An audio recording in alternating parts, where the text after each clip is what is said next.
Okay.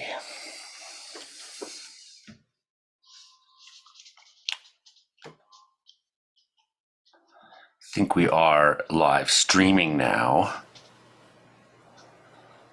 So that is nice. If you give me a minute to set the show up, though, it's going to take me 2 or 3 minutes here to get things rolling. As is often the case, put a thumbnail up and the stream and select my playlists. I'll get going here in a second on the Comedeorological Report stream. There, I got that saved. Here comes Mark Ingalls, and he will help me out. Getting the show set up to go here. Good evening. Hey, Mark. How's it going, man? Been a little while. Yeah, I know. I got to go home to see the family for 2 weeks. Yeah, nice, nice. And I'm still a loner up here.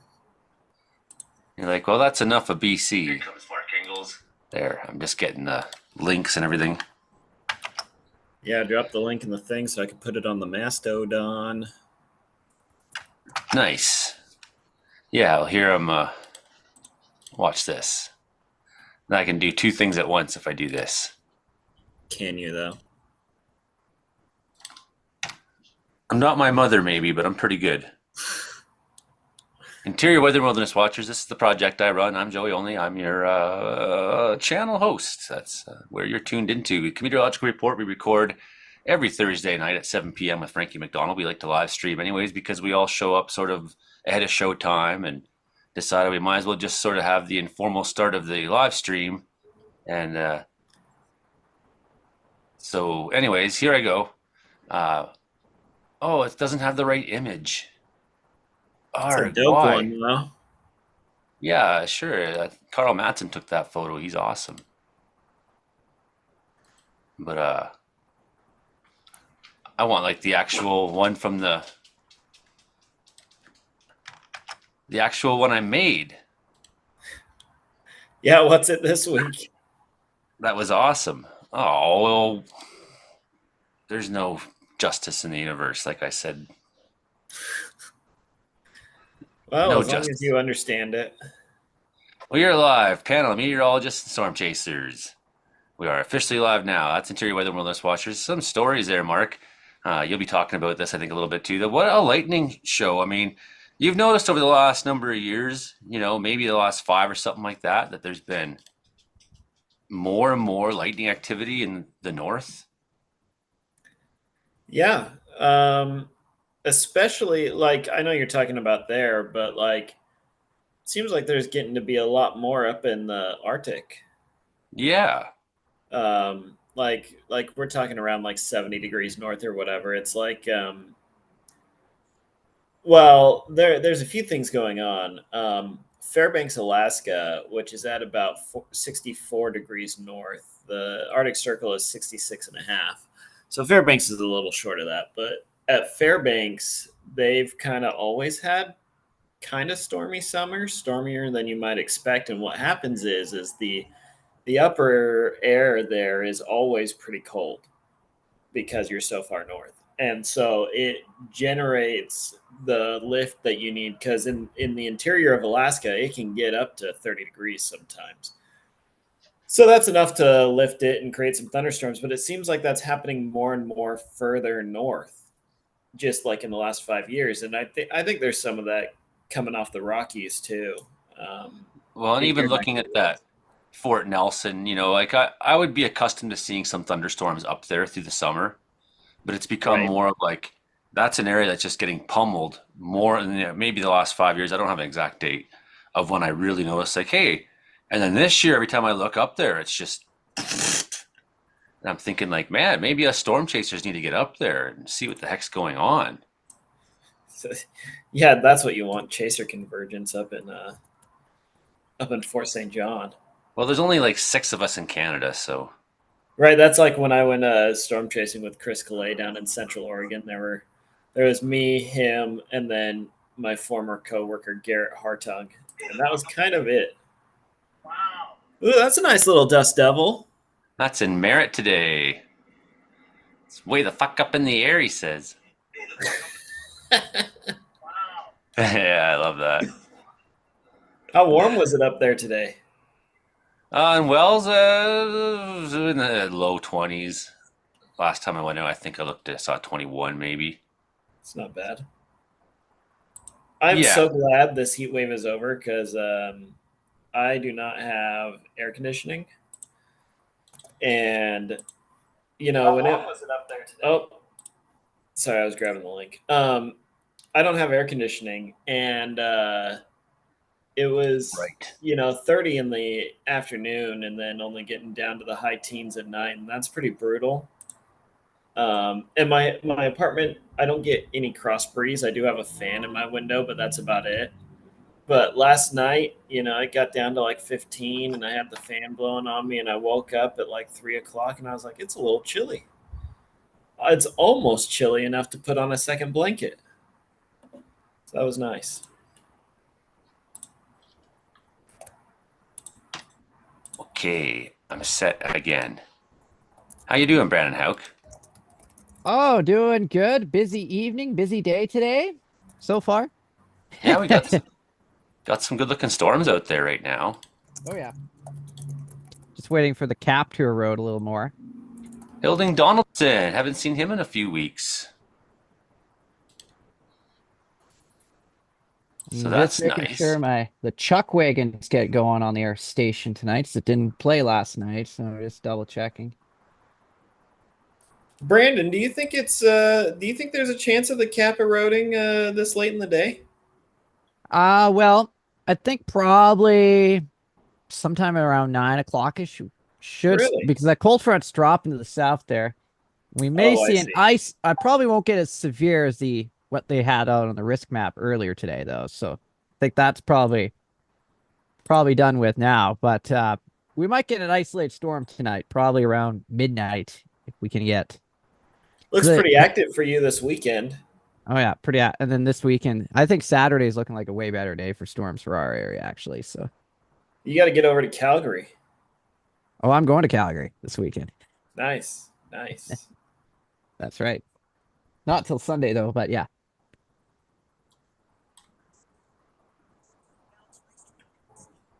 Yeah, what about this weekend? Yeah, some good stormy boys there, especially like pretty much all of the southern prairies, but especially kind of against the Rockies in Alberta, south of like Red Deer.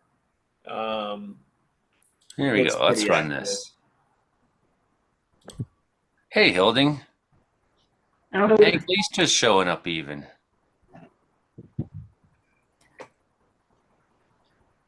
Got a full cast here. Hank may be getting some this weekend too. Look at that over in Saskatchewan and Manitoba. Oh yeah. And Oh, it's taking its Oh, time Hank's here. out chasing there. It's taking its time. Is it? Nothing's moving. What's going on here? Oh, operator Oh, headspace. did you break it? I pushed play and it just was Hank's playing, got but his nothing was moving. Hank's got his wife beater on. Yeah. Hey, Hank.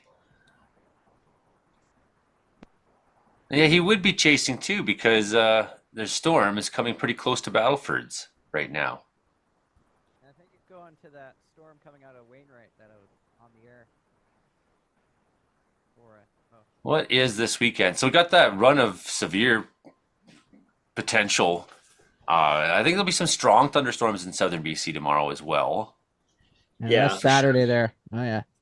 There's Well, look at that. That's Saturday at 8 a.m. Mountain Time, and So you that's got gonna be a fun. good cluster No of sleeping in for me on thunderstorms. Saturday. Yeah, yeah. there it goes. That's gonna Boom. that's gonna be a lot of new fire starts, In the middle of especially up in the oil sands. Yeah, there's a fire pretty close to Fort McMurray already this evening. Big plume of smoke there. Man, how many times is Fort McMurray going to get burned to the ground? I know. I probably might Uh, be able to see it on the webcam there, the big plume of smoke at Fort McMurray, but yeah. I'll just say no comment. We're not on the radio there. What has been going on there today? Brandon says it's a big plume of smoke. Yeah, but that's just because he was on the hippie grass. Yeah. No. It showed up pretty well on the webcam there. Like I don't know somebody sent a why. picture and it looks like Something is going on like, where I'm not getting accurate today readings right now, I don't think, uh, on time based. 24 hours seems to show up when I hit today. Maybe the satellite hasn't passed over yet. I'm not getting, yeah, I mean, I noticed that a little while ago too. I was like, what's going on out there?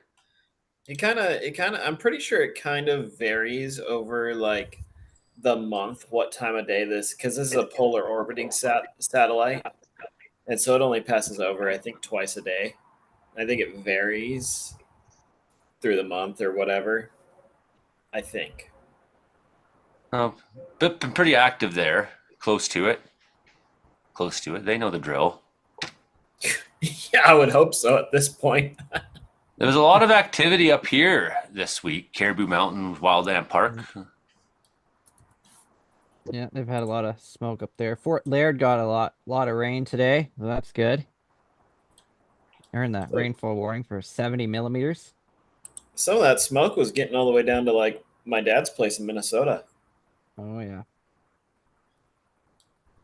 That's a large area of seeming like pretty good activity.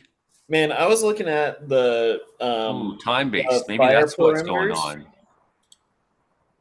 I was looking at the fire perimeters from the BC Wildfire Service, and it's like north of Fort St. John and east of the Alaska Highway, there's more land in a fire perimeter than not.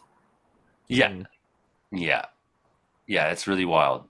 And I know that not every, square kilometer within that fire perimeter is actually burning. But that's just so sad.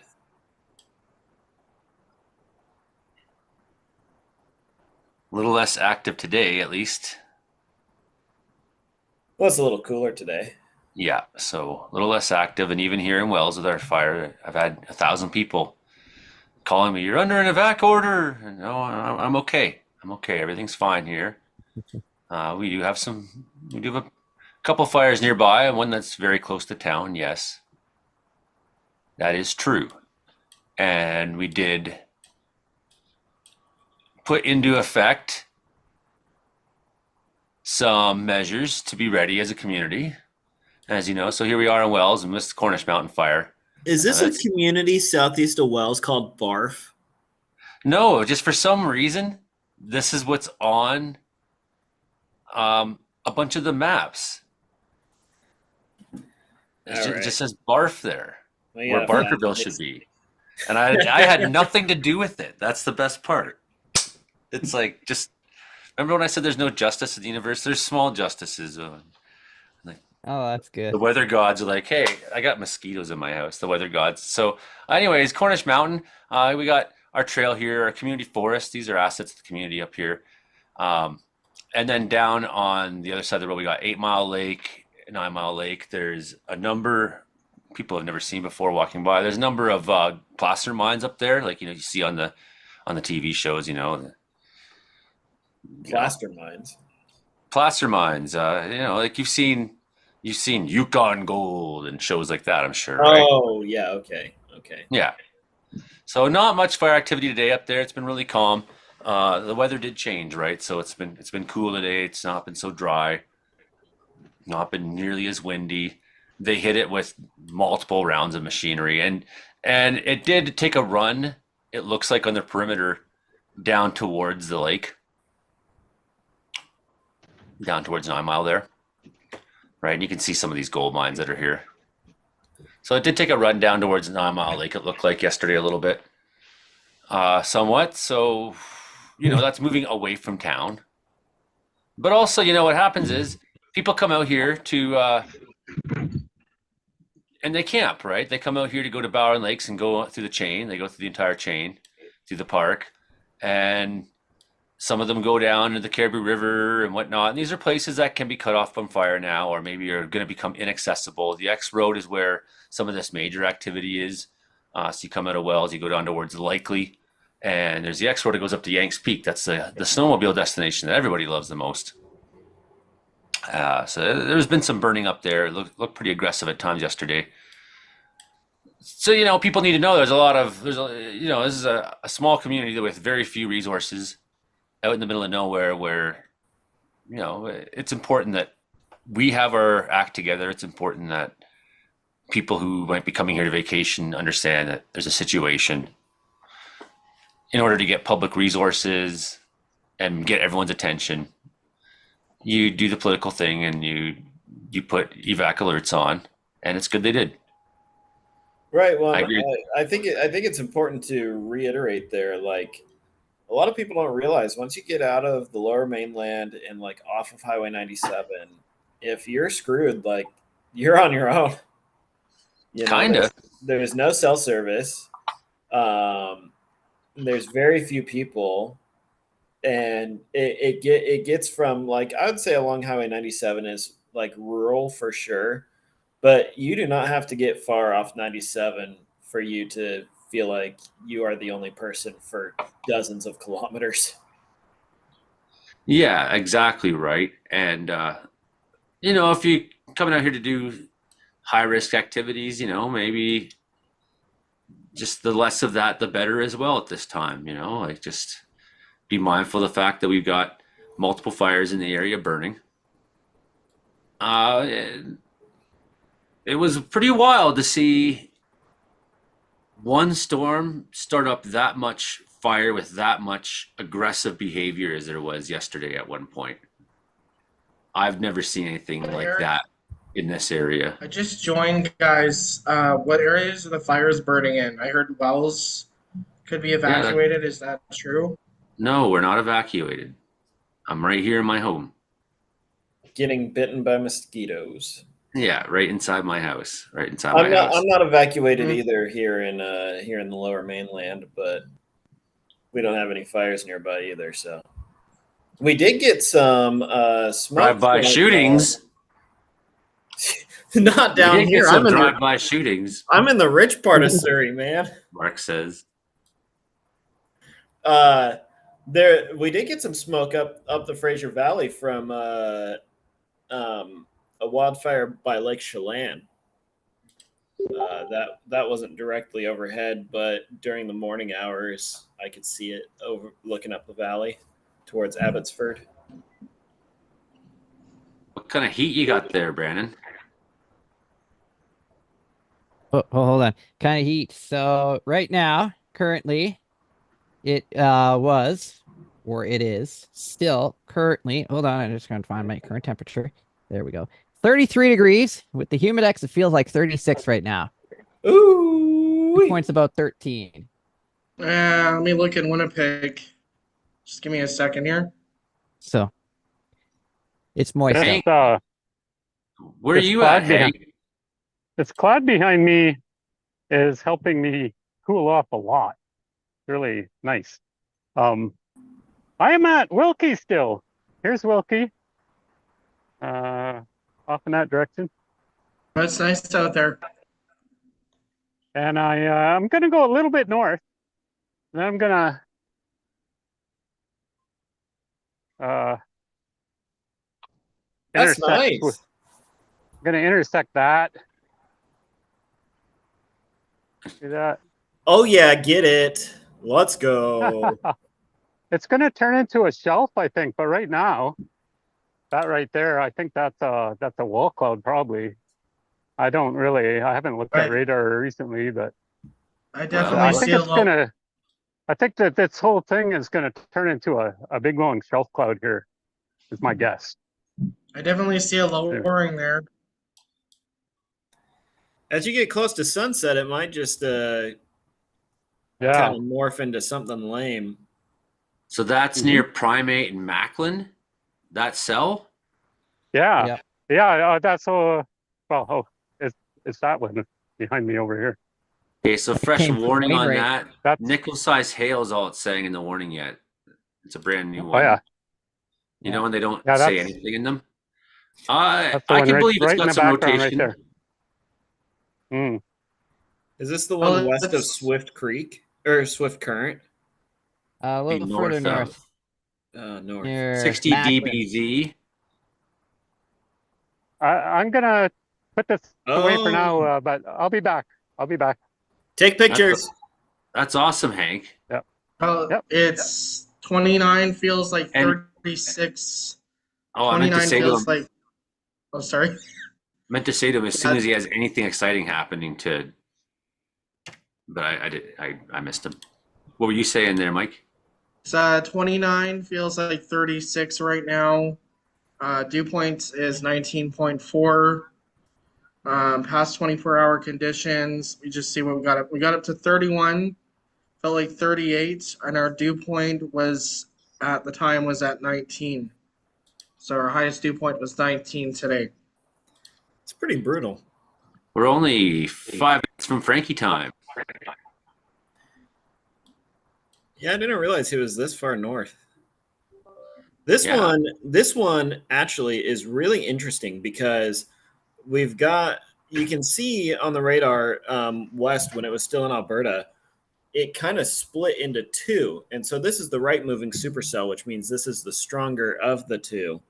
And it looks like it might be trying to form a V notch a little bit there on the northeast side of Macklin. That would imply that the updraft is really cranking there, which would possibly create some big hail and give Hank some hail dimples in his car there. There was But loonies coming out of Wainwright hour or two ago, was there? Yep, loonies and toonies, and even near ping pong ball sized already. So wow. yeah. Oh Well, yeah, yeah. so this is that same storm, right? Yep, that same storm. So this is a really what's also interesting is it looks like the left moving side died, which is typical, but then it enhanced this development north there. Yeah, right where you're circling with your Yeah, that one's mouse. ridiculous, eh? Yeah. And I don't think this one. I think this one is probably more of a rainmaker than anything else. Like obviously they've got a warning on it, and it's they don't really nickel size hail and heavy rain. But I definitely think this one close to Macklin is the bigger story as far as severe weather threats go. The south one tends to be. Right, right. You know what I mean? Yeah. When they kind of get like that. Ooh, that when you're If you look to the east near Bigger, if you know where that is, oh yeah, that was wild. west of Saskatoon. Yeah. And if you run the loop and zoom in a little bit, you'll be able to see thunderstorm dies there, but issues a pretty robust outflow boundary. That outflow boundary is continuing to move toward the northwest, and I wonder if that's going to enhance development on the storms near, what is this, Lloydminster? Is that how you pronounce that? Yep, Lloydminster. So as it approaches these storms by Lloydminster and Macklin, I wonder if it will enhance those by creating more of the upward movement, since these are moving to the east. That outflows moving to the northwest, and so that would create some upward movement there. We'll see. Yeah, where'd that bigger storm go? It Just died, right? So yeah. there was probably a microburst, and so that's probably what this outflow is microburst hits the ground, fans out, and Just what killed it. you see on the radar is the dust that it kicks up, right? So we won't be able to see the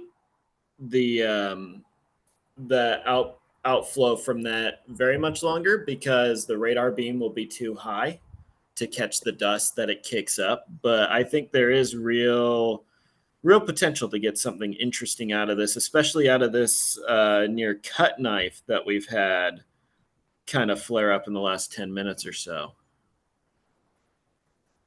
Yeah, the one near Tisdale has some big hail in that one. Tisdale, Saskatchewan there. Frankie McDonald is here. Wow, he's early. He is early.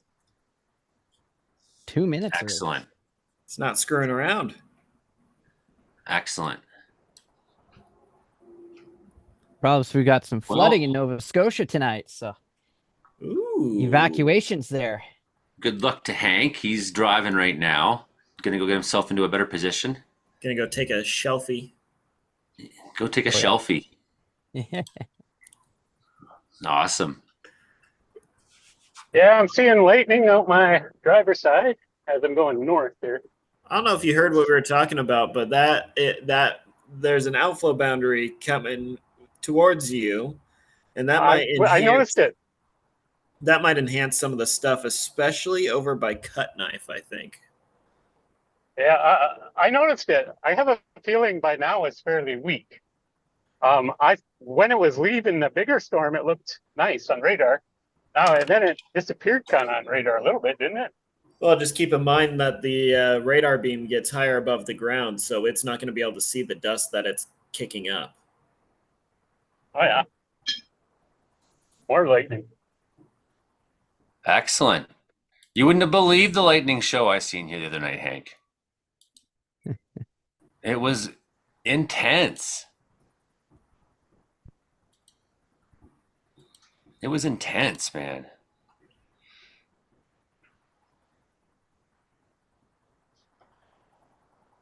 Okay. I think we're just about ready to go. We're just waiting on Frankie. I thought he Yes, was I'm here. ready. Oh, He's here. Yeah, sometimes you just wait. It People's was intense. Sometimes it's like they're entering the studio, but then it takes a minute before they're actually there. So we're actually here. Good to see you, Frankie. I'm ready to roll if you're ready to roll. I'm ready to roll. Okay, Frankie's ready to roll. Let's go. Hello, Prince George at C for 88.7 FM. Hello, listeners at CUKUW 95.9 FM Winnipeg. Hello to listeners at CFBX Kamloops 92.5 FM and to Rogers Television viewers in the Vancouver Island viewing region. This is the Comedeorological Report. I am Joey Only, your host, up here in Wells, British Columbia. No, I am not evacuated. Yeah, we do have some fires very close to town here, and maybe I'll talk more about that later on in the show. But I'm here with a wide panel of comedians and meteorologists and storm chasers and weather experts from across Canada. We do. We actually have of the man himself who's always here. He's the world's best weatherman. Frankie McDonald will be talking to him first off the top of the show very, very soon. Storm chaser Hank Vliestra is live on the chase right now out in Saskatchewan, so we'll be checking in with him in a little bit. As always, we got Brandon Hauk, the weather specialist in Brooks, Alberta, with us, and the radio weatherman. He's the morning guy at the Brooks radio station there, big country. Mark Ingalls, meteorologist Mark Ingalls is with us. He's down in Surrey, British Columbia, looking at all things going on. Hilding Donaldson, the cowboy, he also is back after a few weeks of being at festivals and things like that and haying. And I do think that Michael McGregor is sitting there in the background too, somewhere from the Weather Center of Manitoba, to talk about Manitoba. Okay, did I get everything? I think I got everything. I think I got everything. Okay, well, this is your show about how much the weather sucks. Let's go. Hey, Frankie McDonald, how you doing so far, buddy? Doing great till we're hot and humid weather and lots of thunderstorms in the forecast going to continue in Nova Scotia and eastern United States of America. Friday, Saturday, Sunday is the Rib Fest.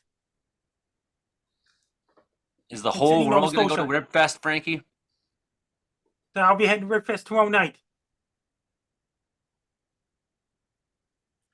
And lots of rain and thunderstorms going on in eastern United States. Washington, D.C., Baltimore, and all those places rather got brief, cooler weather, but humid in Ontario and things like this right now.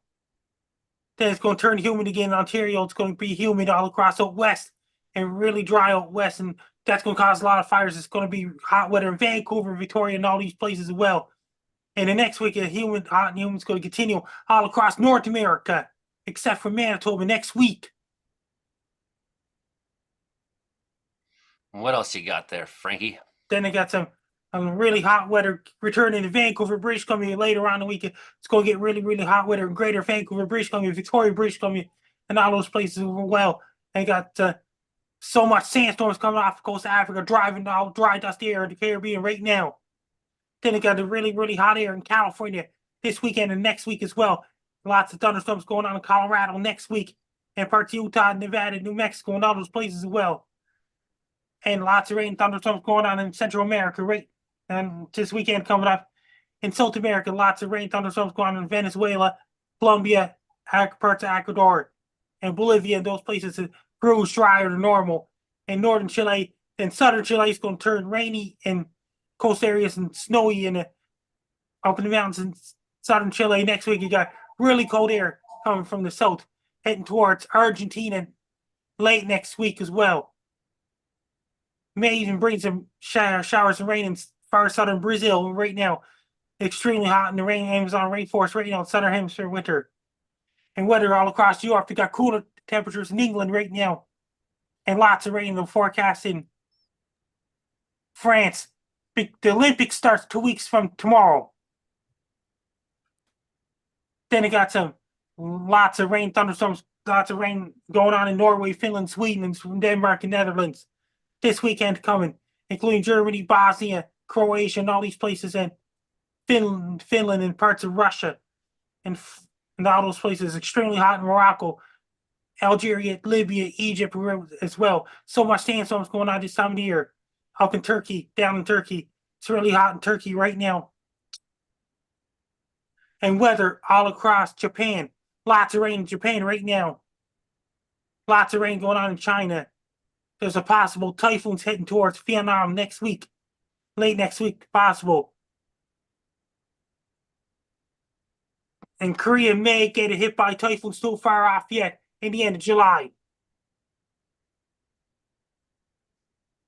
Lots of rain, thunderstorms going off the coast of Japan, including some thunderstorms and really hot temperatures in Siberia and Mongolia and China, Vietnam, Laos, Philippines, and Indonesia, and Cambodia, Thailand, all those places. Lots of rain, thunderstorms going on right now. And even Indonesia, over in Indian Ocean, lots of rain, thunderstorms going on in India right now. And Bangladesh and Myanmar and all those places right now. Some South Sudan and Ethiopia, lots of thunderstorms and rain going on in Ethiopia right now. And there's a lots of thunderstorms coming off the coast of Nigeria and Ghana and all those places right now. And there's so much dry, dusty air coming off the coast of Africa. And weather in southern Africa, lots of cold air and some showers in the forecast in south coast of South Africa. It's really hot in Botswana, and it's really dry in Botswana and Angola and Namibia, including Mozambique and Madagascar, La Reunion and Mauritius Islands as well. And weather all across Southwest Pacific and Australia. Weather for Australia, lots of showers and cold temperatures in southeastern Australia. Got really cold temperatures aiming towards Sydney, Australia next week as well. Then northern Australia is going to remain hot. And Southwest Pacific, stormy weather going on in North Island, New Zealand next week. It's cold temperatures in South Island, New Zealand. It's still dark 24 hours a day in Antarctica. It's light 24 hours up in the Arctic.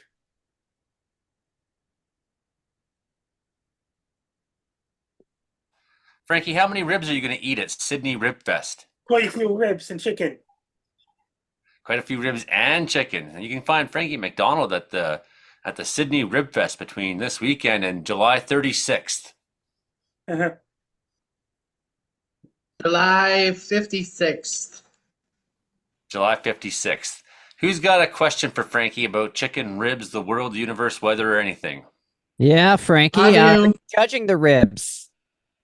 It's like chicken, and it's like your ribs and chicken and things like this. Do you get to judge the ribs, Brandon's asking? Chicken and ribs and things like this. Yeah, exactly. Mike, what do you got for Frankie? Frankie, are you gonna get any mini donuts when you're at the Rib Fest? And I'm chicken and ribs at the Rib Fest. Are you gonna get any mini donuts? Mini donuts. Chicken and ribs and pulled pork and things like this. And sausages, that's another thing. Meat. And sausages is another thing. Do you like any treats? I got food with me. Ingles, do you have Oh, Hank, what do you got? I got a banana. That way he can show how big the got- tornado is, the banana This for is- scale. Carrots in this bag. I'm going That's the to first time bananas I've about seen the Safford someone Simpson comparing banana tornadoes scale. to bananas. I have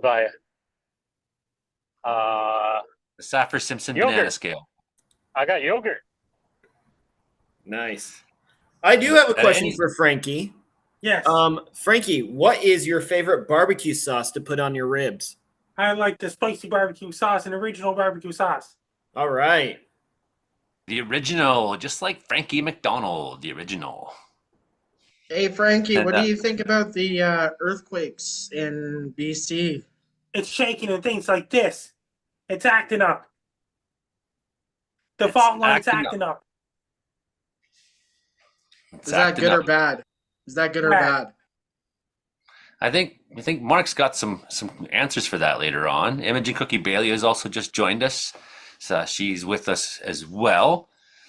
So welcome to the show, Imogen, Imogen. Aloha. down there in Victoria, British Columbia. But there's no other questions for Frankie right now. We will come back to Frankie with Frankie videos and whatnot in a little bit. Stick around, Frankie. Stick around, listeners and viewers. Until then, let's go take a look over to the weather specialist himself, Brandon Hauk, with the Brandon Hauk Report. Oh, yes. The good old Brandon Hauk report. And well, we've had some active weather today across parts of Alberta. We're still waiting for the cap to erode, and it's just slowly starting to. We've got new storms developing along the foothills at this time as of 8:10. So we're waiting for 9 o'clock initiation and seeing what happens. If we don't get initiation 9 o'clock, well, nothing's going to happen. But I have a feeling we might get a storm after midnight tonight, and that might wake everybody up. You know, one of those nighttime 2 o'clock a.m. thunderstorms that wakes the whole neighborhood up. Kaboom, kapow. And everybody's messaging me, man, that thunder was loud last night. Well, yeah, of course it was.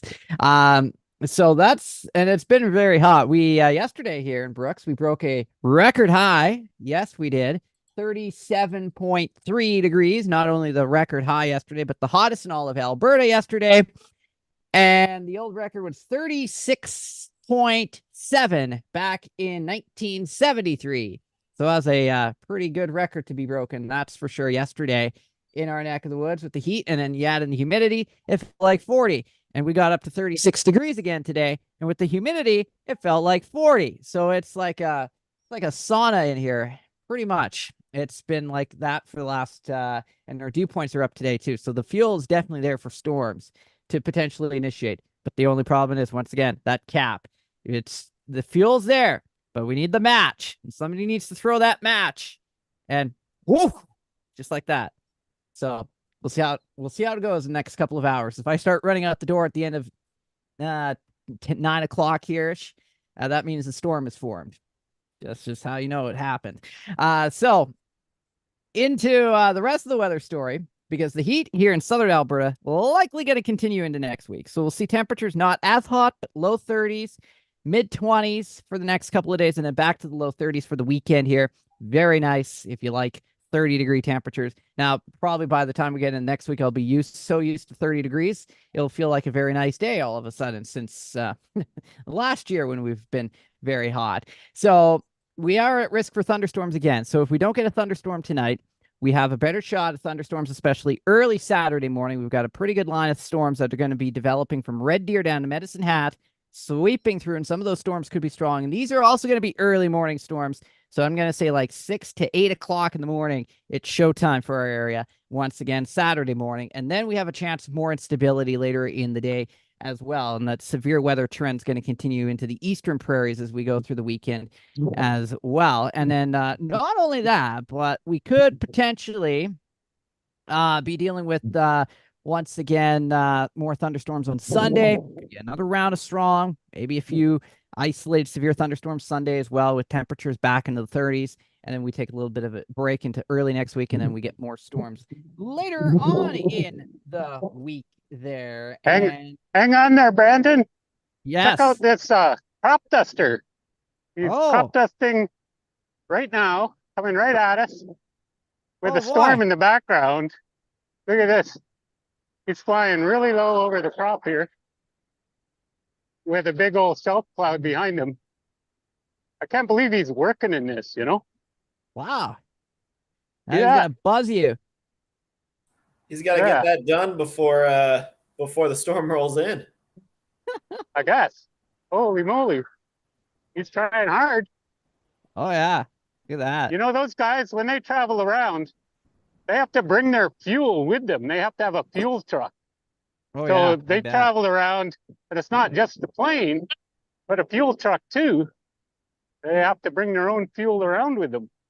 Oh It's a big, yeah, usually big here in job. Brooks they go back to the airport. I've noticed, and they go fuel up. I think what they do around here. That's what they do around here. So Yeah, down here where we have towns.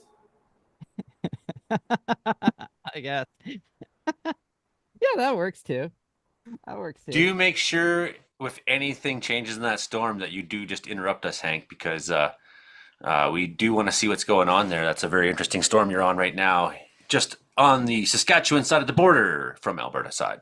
Oh yeah. We also just had Justin Ortel show up from Weather Center Manitoba, so we got a full complement now tonight. We got everybody. You want any last words there, Brandon Hauk? Yeah, so I guess astronomers discovered a distant planet that smells like rotten eggs. So they've decided to name it New Jersey. So there you go.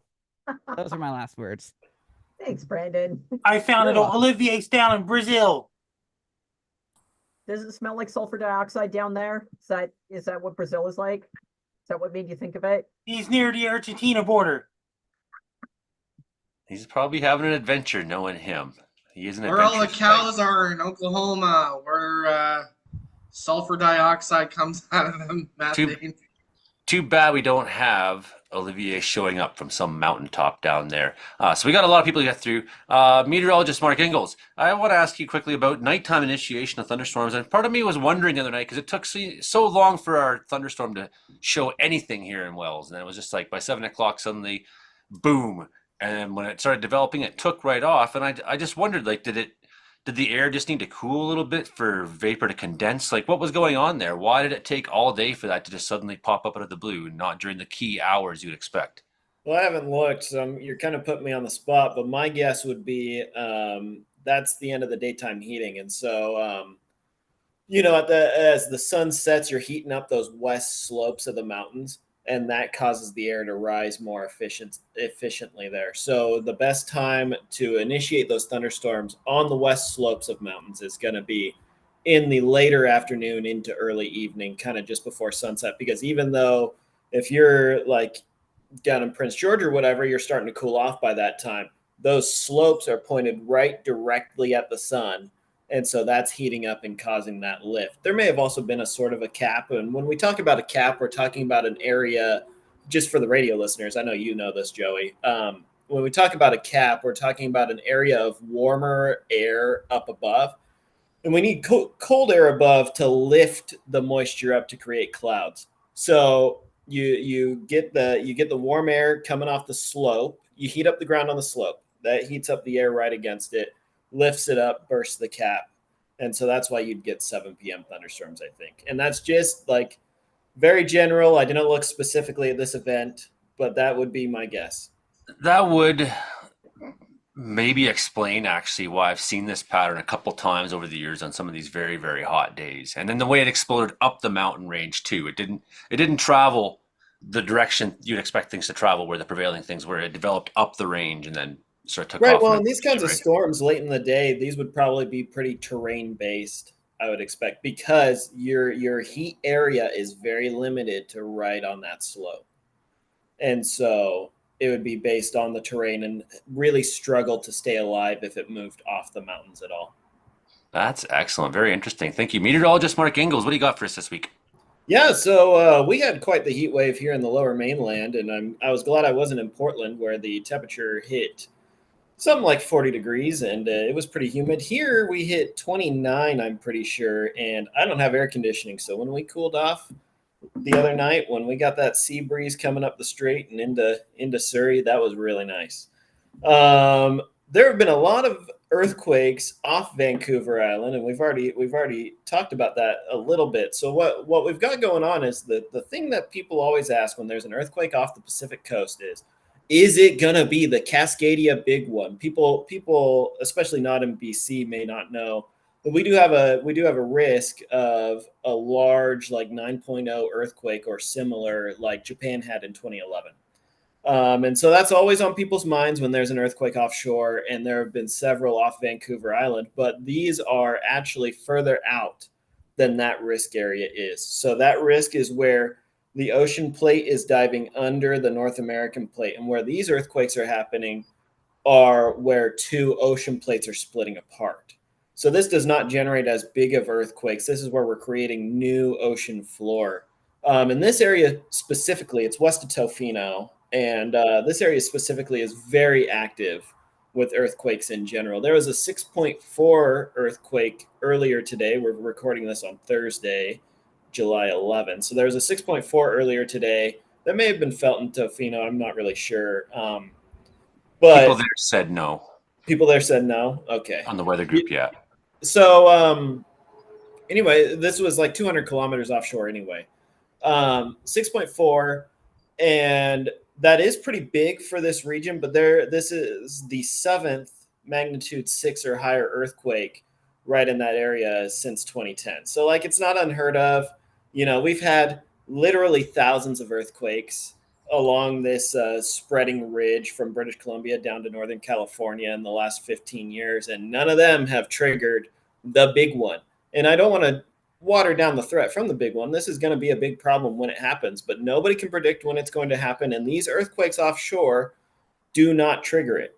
In the very least, they are not a major trigger for it. So if you're on the coast and you're visiting and you're wondering if you're going to have to run from a tsunami, like if you feel a big earthquake, because coincidences do happen and nobody can predict it. If you feel a big earthquake, then yeah, you go uphill. But if you just look on your phone and it says there was an earthquake 200 kilometers away and you didn't feel it, you're probably okay. Of course, if you're sirens, that's a different story, and you use common sense. Brandon Howe talked about the prairies being active. There's an atmospheric river for the eastern U.S. on Sunday. That system tried to become a tropical depression, but just couldn't do it. But there's going to be quite a bit of rain still. So it's been rainy in the eastern U.S. and eastern Canada because of the remnants of Hurricane Beryl. And it's going to be rainy from a new system, especially on Sunday. The southwest U.S. monsoon may be kicking up here in the next week and a half or so as we set up a upper level ridge to heat up the Rockies. And then that heat pulls the moisture off the Pacific Ocean. And we may get a little bit of that moisture up into the BC interior for some thunderstorm activity. And the concern, of course, would be dry thunderstorms. But this is a ways out, and there's not a lot of confidence in that forecast, but it's just something to watch out for. And then, Joey, if you want to queue up if you have my road rage video handy. Oh yeah, give me 1 second here. Yeah, so I'll finish up with the weather, and then we can do that.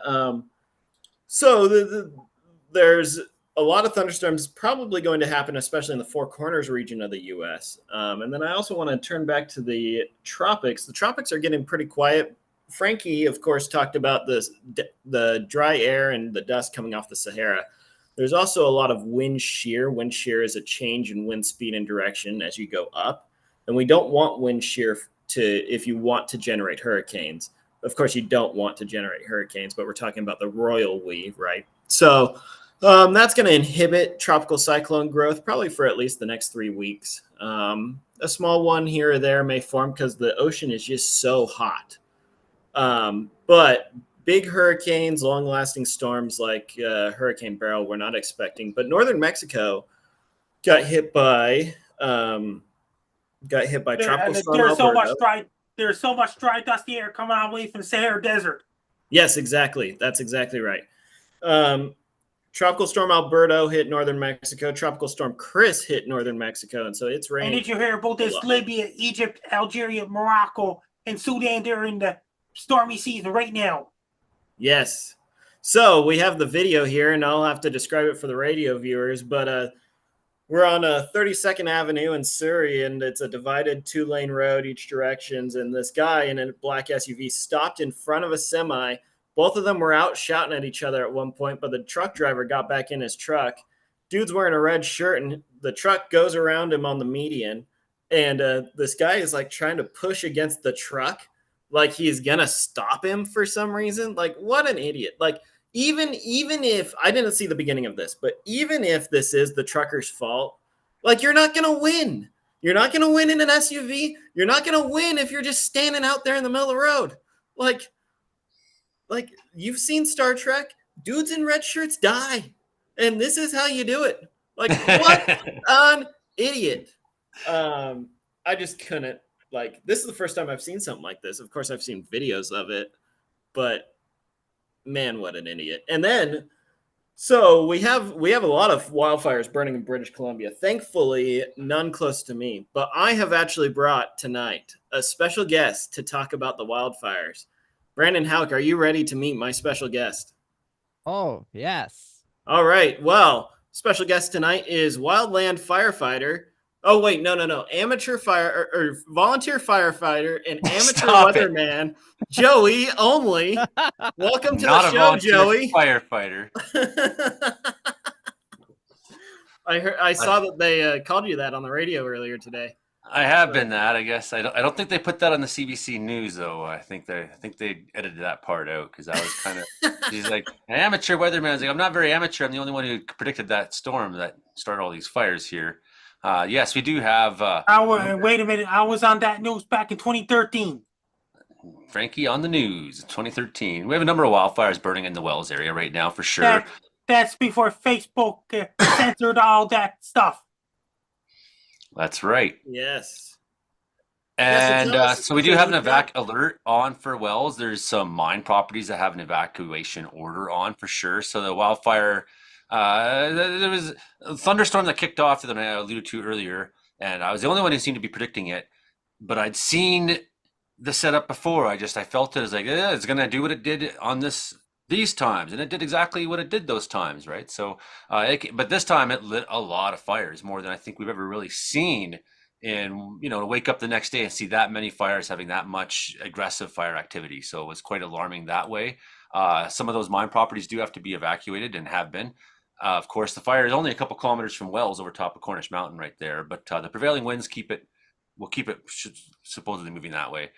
Wildfire Service has been hitting it with bombers. We had the heavy duties yesterday, the Electra, hitting it with a number of attack runs. We had the air tractor show up for a little bit limited time this morning, and conditions seem to have improved. But we're a community at the end of the road, and we get a lot of tourism coming through here and this and that, and we have limited resources. So, and there's a lot of summer left, and there's a lot of work to be done on all these fires, right? So. It's absolutely the right call from the district to have made that. I do have a couple quotes here, actually, that I'll share with you, that I share with the other media outlets I was on today. So Brendan Bailey, the fire chief, him and I were talking today, and his quote that he sent for me to share is, "At this time, we're just incredibly grateful to British Columbia Wildfire Service for their rapid and thorough support." So that Brendan, he's seen a couple fires kick off, but they seem to burn themselves out. So we got lucky here, actually, for how many fires lit up, that they all are northeast or far to the south of us. There's none on this west flank of town, which is between we have a mountain here and a mountain here, and then we got a bunch of forest that way. There's key areas that we don't want to see fires in this town, especially, right? So the mayor, Ed Coleman, him and I spoke this afternoon, and Mayor Ed Coleman tells me all provincial resources are full on. At this time, there are no gaps. The province has stepped up, and supporting agencies, they've stepped up wonderfully. So that's the feeling in Wells right now. I do want to ask you about the wildfire situation up north of Fort St. John, because that is, I was looking at the map on the BC Wildfire Service, and it is like you could go 200 kilometers almost and be within a fire perimeter the entire way if you pick the right line. Yeah, the entire Northeast is in real trouble that way. I mean, it's going through in some ways, a natural burn cycle that's going to have to go through. Whether that's climate change induced or not, I don't know, but that's a different discussion. But it's a lot of it's remote, and it's like, how much resources can we afford to go up there, to feed people, to put crews up there, to have meaningful impact on a fire like that, right? That's the thing. It's like, I've never been up there, but is that kind of like the taiga type forest where the trees are smaller and they're more spread out and there's a lot more like grass on the ground? No, I would call it boreal forest. Yeah, right. I forget that's what the Canadians called it. Right. Yeah. Yeah. So that is, of course, we always have big wildfires in a lot of Canada every year. This is what happens when most of the country is covered by woods, but it's just these are big wildfires, and of course, you having them there close to wells, it was nice that you had them, like you said, north and east and south, not west of you, where they would have been blown into town.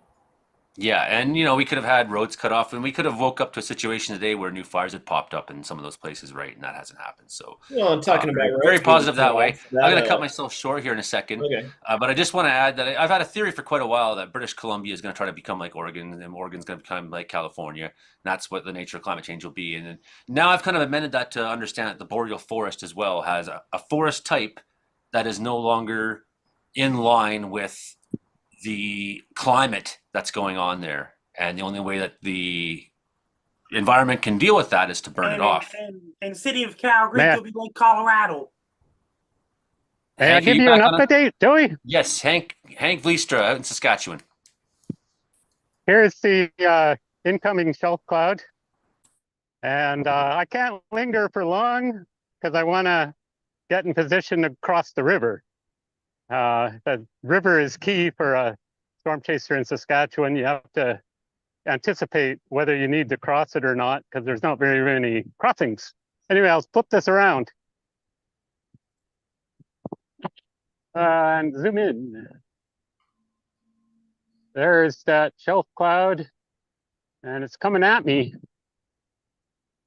And I called it right. It did form a shelf. And the south end looks like it's losing steam. That's what's left of south end. What's the Macklin storm over there? This is going to keep moving across Saskatchewan in easterly direction, especially on the north side of the river, I think.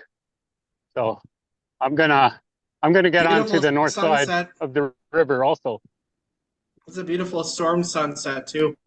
It's coming right for you, Hank. Okay, we'll check back in with us in a minute after you cross the Battleford River, is that? It is the North Saskatchewan River. North that I gotta Saskatchewan cross. River. Yeah. What kind of weatherman am I? Okay, well, let's go a little bit further east of you. And we haven't talked to, we got Justin and Mike from Mother Center, Manitoba. So maybe we'll just kind of put the both of you sort of in together and let's talk about Manitoba weather. Justin, do you want to go first? I'll go You're first. outside? Well, Justin's outside, so let's see what he's seeing. You have to unmute yourself, though. There you go. There we go. Unmuted. That's probably The blurry. phone's kind of blurry. How do I unblur that now? Just in. It's blurry in Brandon, Manitoba. Tonight There. on Boomers There. with iPhones.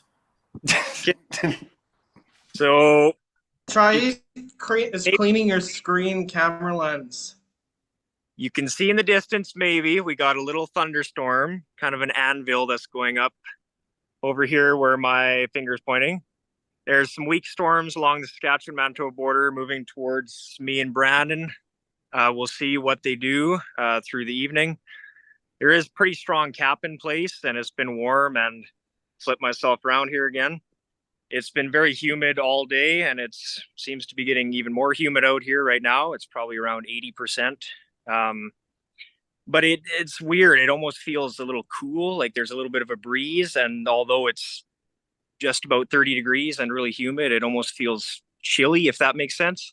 Tomorrow, we're looking ahead to a pretty severe day here across southern areas of the province. I'm looking to probably chase north of Brandon tomorrow in the evening.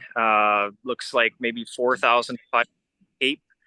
And some of the soundings have been putting out some pretty impressive numbers. So we'll have to see what happens tomorrow.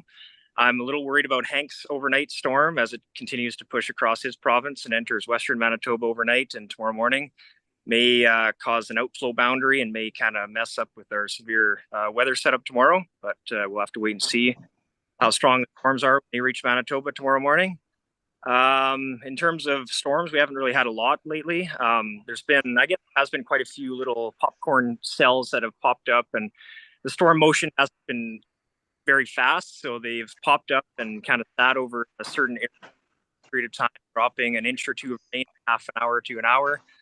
That's kind of what we've been dealing with because we haven't really had that big low to really move the storms along. They've just been popping up with the high Cape values and, with the heating we've been having through the day. But that's kind of the update I have for you right now. Excellent. We'll go just a little further east, and then we'll talk to Mike too, and then maybe we'll talk to both of you together. Okay. Hey guys, so I'm just gonna put my laptop. I got some towering cumulus off to my west here in North Winnipeg. You guys see it? Yeah, looks good. Is that some altocumulus flocus or something you got going on there? Yeah, it looks like a couple altocumulus clouds. It's really humid out in Winnipeg. Sorry, I'm a little scruffy. I haven't shaved. You guys can cut that out if you want.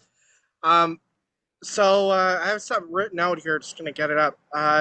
Heat and humidity we had over the last couple of days. We've had some pop-up showers and thunderstorms during the last couple of weeks. It's been more summer-like. Today it got up to about 31 here in Winnipeg. It felt more like 40. Close to that with the humidity. I've been surprised by a couple pop-up storms over the last couple weeks.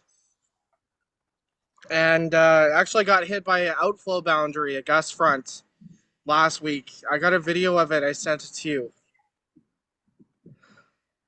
Yes. I don't know if you want to put that on, but we've been getting storms that pop up out of nowhere. There was one that last week that popped up right over St. James. We had some hail reported at my parents' place. My dad sent me a video of it. He had about nickel-sized hail in his backyard. For tomorrow, I think there's going to be initial risk of some supercell thunderstorms in western Manitoba. I looked over the latest NamNest. It shows the supercell forming off to the west, and then a huge squall line centering over the central Red River Valley. I've already looked at it, and it looks like it's missing out on the supercells to the west. Instead, it blows up a huge squall right over the Inner Lake, right down into the southern Red River Valley, moving south. So it'll be interesting to see what happens. Looks like we could have some golf ball size hail, potentially up to baseball, depending on the setup, and tornadoes. I don't know. What do you think about tornado threat, Justin? Well, yeah, I think if the second kind of if it plays out the second way that you had said that they may play out, I don't think we're going to have as high of a risk of them because usually with the squall line is like damaging winds and lots of rain and large hail is the main threats. But if they stay kind of by themselves for a little bit before they form into the big squall line, then that's when we'll have the chance to see some of them. Yeah, and I also kind of see some cooler weather heading into next week. Highs of only 18 and 20 in Winnipeg. And then more heat coming in later for the later half of the week. But it looks like a lot of the weather that they're getting in the west, we're going to get here. I'm a bit nervous because we've had some big storms in Winnipeg and some tree branches already been down. I hope you get something out there, man. Yeah, I hope to be out chasing tomorrow. So definitely let everybody know what happens. Oh, maybe with a little bit of luck, those storms that come through first, if they reach you, put a little water down and help raise the humidity up a little bit tomorrow. Maybe you'll get lucky. Look at how lush our backyard is. She's pretty green there. It's pretty green there. At about 55 millimeters of rain so far this month. We're gonna come all the way back west again. Go all the way back to the west coast. Now that we've traveled through to the east. I'm gonna sit down at my patio. Imogen Cookie Bailey, how hot did it get in Victoria this week? How are things going? How's the art farm? How is you? Glorious as always, doing all sorts of insane things, one after the other, with absolutely no warning or heads up to anyone. So that's about my week. I think it got up to about 35 this week. So that was super cool, and we're expecting it to be around there this week as well. So yay, perfect day to hop into the dunk tank. So that's what's going on Saturday. Art Farm anniversary party, dunk tank, huge concert. lots of people are going to be coming out, and we're going to actually we're really stoked that the Q radio station is going to be broadcasting from our party from 9 a.m. till 9 p.m. So terrorize some DJs, politely though. Don't get yourself kicked out, but still. So yeah, dunk tank weather all week coming up. That's my week. All right, we look forward to your dunk I have a tank question videos. for Imogen. Yes. I noticed that you had cat ears on first. Did you change those because you didn't like the black on black? Well, I changed them because they weren't quite pointy enough. They didn't have the right angle of point, so I changed them out. You heard it here first, guys. Imogen needs a specific angle with a specific point. Oh yeah, they've got to have the right sharpness. My little ears for different occasions, depending on what I'm doing, it's got to be the right ears with the right sharpness. Most of my bunny ears have one up and then one down on the right angle, but it's got to be the specific. There's an equation to it, man. It's not just, scattershot insanity. There's a method. I'm just envisioning the meme where it's the guy from, what is that show, The Mentalist or whatever, where he's got all these points and pictures on his board and is like trying to explain everything, his conspiracy theory. That's what this sounds like to me. Yep. I get it. Well, what's handy is when you have ears like that, you can use them to point at the board. You got a point. Point at two things at once. The other Yeah, one, if you have multiple things to point at, then you change the ears. exactly. They have a purpose. They're functional as well as fashionable. Hilding Donaldson, were you at Midsummer Music Festival or something in Smithers? Where were you at this weekend? You've been out and about. Cowboy Hilding Donaldson up in Grassy Plains. How goes the farm? How goes haying? And how goes you? Also, how goes haying and farming? How was the weather up there this week? Well, last week we had pretty much our final rain last Wednesday, and then it got really warm on Thursday, and I talked to the boss, and he said, well, get the hay mower ready to go and then take off, go to the music festival because we want 3 or 4 days of warm weather to make the hay grow. And this is what usually happens. If you have a month of fairly wet weather, the hay will grow lush, but it won't head out. It won't continue maturing. And then you have 3 or 4 days of hot weather. It'll grow like 6 inches and mature. But we had a strange one happen. About half of our fields did that. The other half of the fields started turning brown and curling over, actually. So just in 4 days of hot weather, the leaves on the hay were already starting to dry up, even though it hadn't headed yet. That tells you how dry the soil underneath is. 4 days of hot weather, and it starts curling already. So that was kind of interesting because after having a full month of fairly good rain, we thought that, we weren't going to show a bunch of that type of drought in our hay this year, and then it turned up it is. It's actually showing that there's still drought from last year's drought.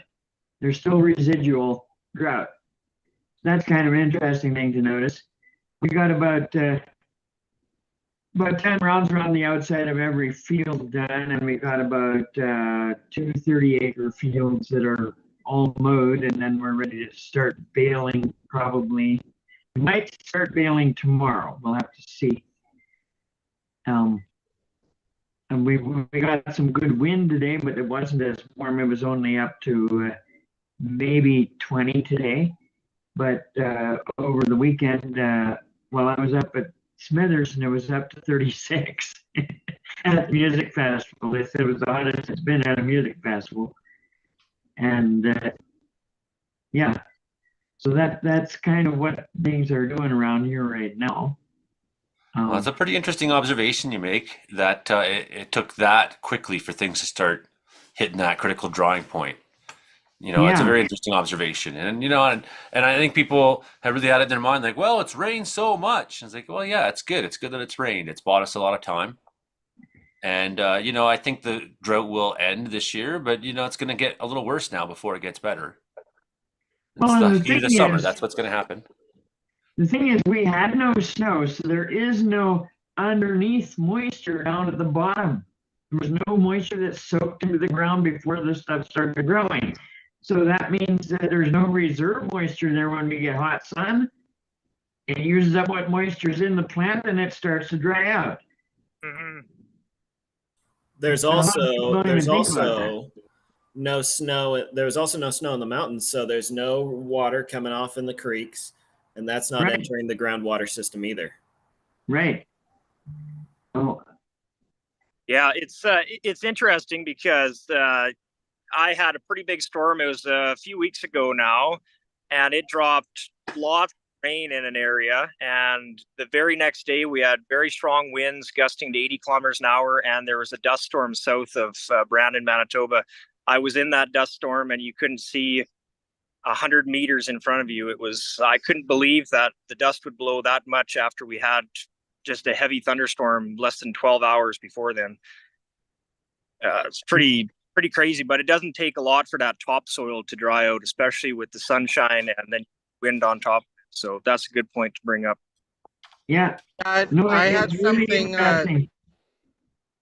Sorry, I had something similar happen in Winnipeg. A whole bunch of I know that the city we don't get a lot of dust, but normally like that dust sometimes blows in, and that same dust event that Justin was talking about, we had some blowing dust you could see off in the distance. It like was all hazy. It's incredible how fast all of that moisture just dries out of the soil.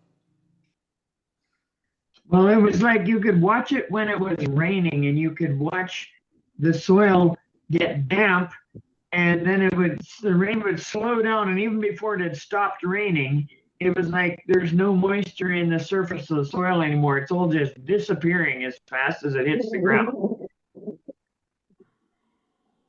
Hank Fleister, Update you're time. back. What do you got, bud? Look at this. Check it out. Oh, that's an I haven't incredible moved. shelf cloud. Wow. Wow. I'm still in the same spot I was last time. I couldn't stop taking pictures. I can't even zoom out. This is full wide. So it's right on top of me now, basically. So I really need to get moving, but I wanted to show you first, after taking all these photos, what it looks like. Isn't that something? That is gorgeous. Sounds like you Check got that some. out. Sounds like you got some undulatus asperatus going on underneath it. Yeah, It's kind of going all wavy. Well, that's the whale's mouth. It's That's similar. awesome. It's not quite the same thing, but it's awesome. And I wish I was pointing this way a second ago because there was lightning, but I got to get going. Okay, Thanks for watching that. Maybe we'll catch you in a second then when you're in the next spot. Awesome.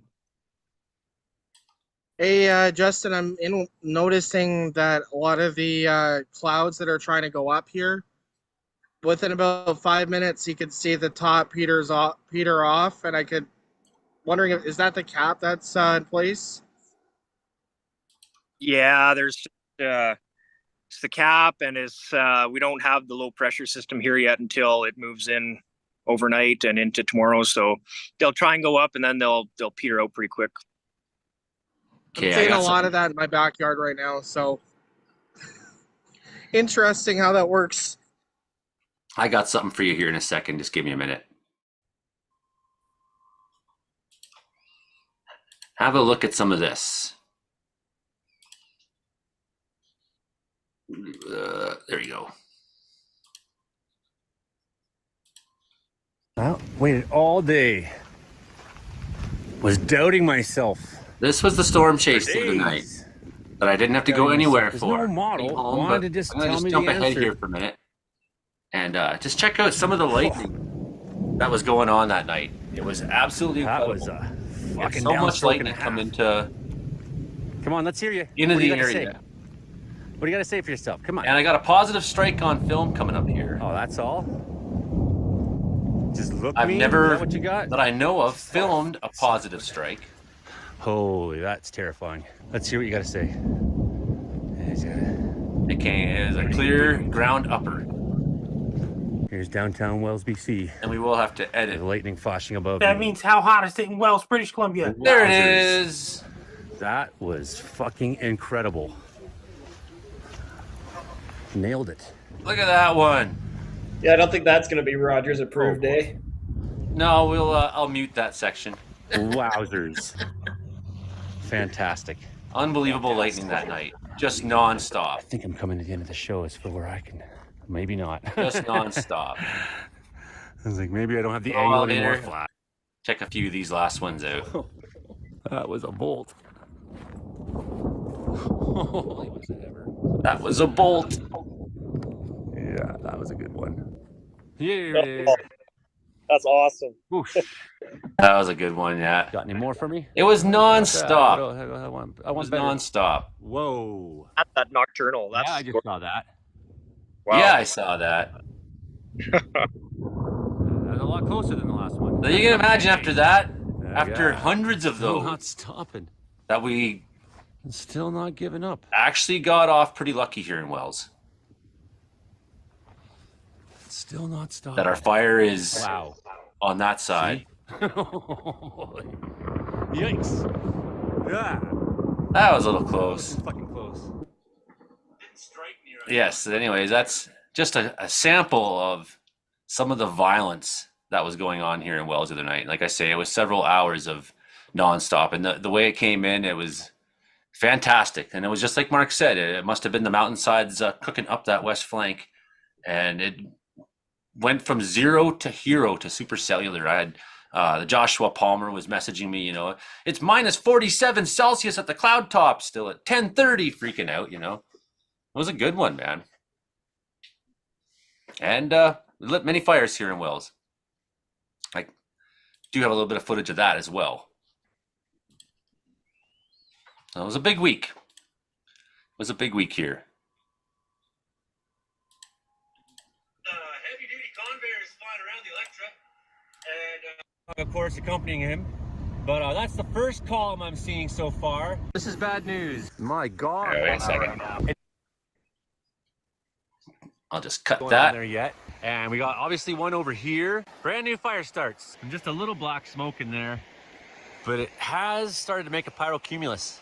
Multiple fires So that all is around kinda neat. Wells. And I think that little bit of black smoke is going to pick up, and we're probably going to see that fire do something this afternoon. So pretty interesting. And there's a lot of gold mining stuff out in that neighborhood. I'm not sure exactly what Things the are fire pretty is. subdued so, today you know, compared don't to get yesterday.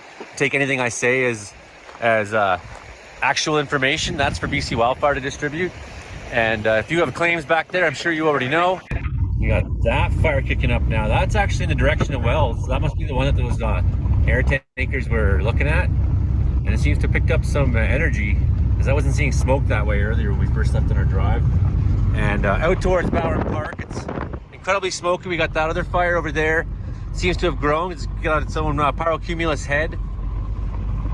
So there's fires in every direction. Every direction we got new fire starts here in Wells, including this one that seems maybe a little uncomfortably close to town. Now, you're not going to see this very good. I don't have a very good angle, but so many of my places have grown in that I used to look at the park. So I got to find some new locations. There's been a rapid growth of things. So there's like trees are like a foot taller, it seems like, in all the cut blocks all of a sudden. But that's looking out towards the mountain in behind. The next one over, the taller one, is Kaza Mountain. So that's right near Sandy Lake in Bowen Park. It doesn't look too big. And here's some of the smoke coming over from above us, from the other side of Two Sisters Mountain here, wherever that fire is. And we're gonna go have a look at that one too, I think, on our way home.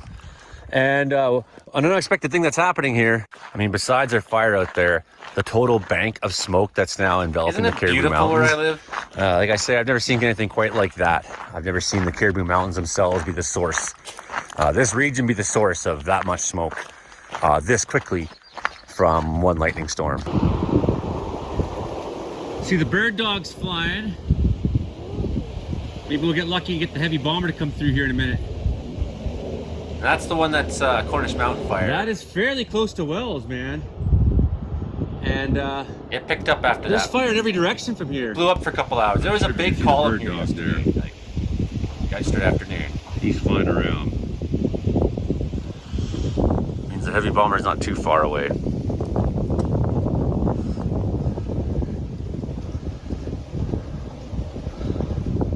gonna do everything they can to stomp that one close to town as fast as we can. I'm gonna hit it with everything. The other ones, I don't know. We'll see. They have been. What resources are there for them? That's obviously the priority. We got the mines. Right? Okay. Anyways, that's sort of the first frontline fire update from here. Then I got one of my videos about the remnants of barrels striking Ontario. Yeah, why don't we put that on, Frankie? I do have that. Yes. I did have that queued up. I have to go back to your page now.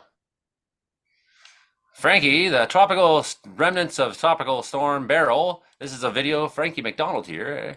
Everybody ready for a Frankie video? Yeah.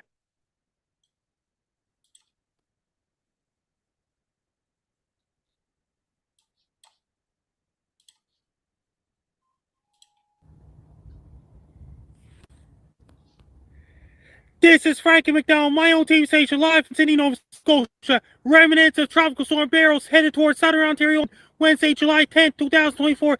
It's going to bring a lot of rain. Winds are going to be very strong, especially in Toronto, Ontario, including Hamilton, Ontario, Mississauga, Oakville, Burlington, and Hamilton, St. Catharines. Niagara Falls, including Guelph, Brantford, and Paris, and Woodstock, and Stratford, including Kitchener, Waterloo, Cambridge, and Owen Sound, Guybridge, and London, St. Thomas, and Tillsburg, Chatham, Sarnia, and Windsor, Ontario, and Peterborough, and Kingston, and Cornwall, and Ottawa. It's going to bring a lot of rain. Winds are going to be really strong, including Buffalo, New York, USA, and Detroit, USA.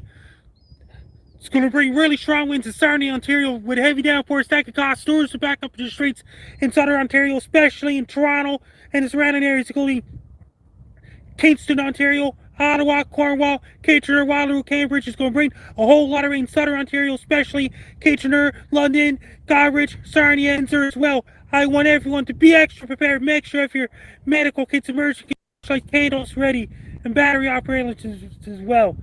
And extra batteries and bottled water ready as well. Make sure if your rubber boots, raincoats, rain suits ready as well. Make sure to order your pizzas and Chinese food. Buy cases of Pepsi, buy cases of Coke. Make sure to do your grocery shopping. Don't wait till last minute. Do it right now. Make sure if your smartphone, cell phones, laptops, and tablets charge. If your mobile internet ready as well. Make sure to stay away from the beaches and don't go near shores in southern Ontario, especially. Don't walk to the puddles. Avoid the puddles when you go for a walk when you drive a car. Don't drive a car to the puddles in southern Ontario because the remnants of tropical storm is aiming towards southern Ontario on Wednesday, July 10, 2024. I want every single person to be extra prepared. It's going to bring heavy downpours with a lot of rain in southern Ontario, especially in Toronto, Newmarket, and surrounding areas as well. If you have anybody living in southern Ontario, be prepared for remnants of Tropical Storm Beryl on Wednesday, July 10, 2024. Take care, stay safe. Don't get caught in Tropical Storm Beryl. Stay dry, be safe. That was yesterday, Frankie. Did you get your forecast correct? Yes. Frankie got his forecast absolutely correct. Well, I think that's coming to the end of the show tonight. I do have one more question for Frankie, actually. Yes. When there's a storm coming for me, what kind of pizza should I get at the store? Pepperoni and cheese pizza. Awesome. You can order right from the pizza shop. All right. Well, I noticed he's wearing the same shirt as he was wearing in the video there. Must be his favorite shirt. One of them. That's one of them. Yeah, I like that shirt. About the pizza, if you really want to stormproof your pizza, you need to add pineapple to it. Pineapple will stormproof your pizza and it gives you a little extra protection. Protection from pointy ear hats. Protection from a bad storm. It'll keep your windows from getting broken. Is that because pineapples are from Hawaii and Hawaii gets a lot of hurricanes? That must be it. Of course, if you're Pineapple Express means now atmospheric river, all the moisture come all the way from Hawaii to Vancouver in the winter months. Yeah, that's the kind of pizza I want. That's funny. Well, if you don't finish your and 3 months later, Base Guy shows come back on October the 18th. By then, we'll be having severe pizza warnings for atmospheric pineapple rivers. For the Hawaiian Express going through the whole weather systems. But what I was getting at is if you don't really finish your pizza, then you have to kind of go through the neighborhood and put them under people's windshield wipers like parking tickets. Or if you're here, it's hot enough, you could bake a pizza on top of the car. Just put a pineapple pizza on someone's windshield. Be like, there you go, pineapple pizza for you. What about Yeti meat? It's a Russian Yeti meat. Yeti meat, like Bigfoot. Yeah. So the No, the Yeti is the snowman. yeah, that's like the that's the Arctic Bigfoot dude. If you want to follow me on social media, my blue sky's at Frankie MacD, my Twitter is at Frankie MacD, my Linktree is Frankie McDonald, my Facebook is Frankie McDonald, my Instagram is Frankie MacD94, my TikTok is FrankDon94, my Clapper is FrankDon94, my Twitch is FrankDon84, my Snapchat is Frankie MCDON, my YouTube channel Dogs hosted by Layton's Frankie Donald. Best of luck to you. I'm Frankie Donald. You're listening to Comedeological Weather Report with Joey only every Thursday nights at 7 p.m. Pacific, 11 p.m. Atlantic.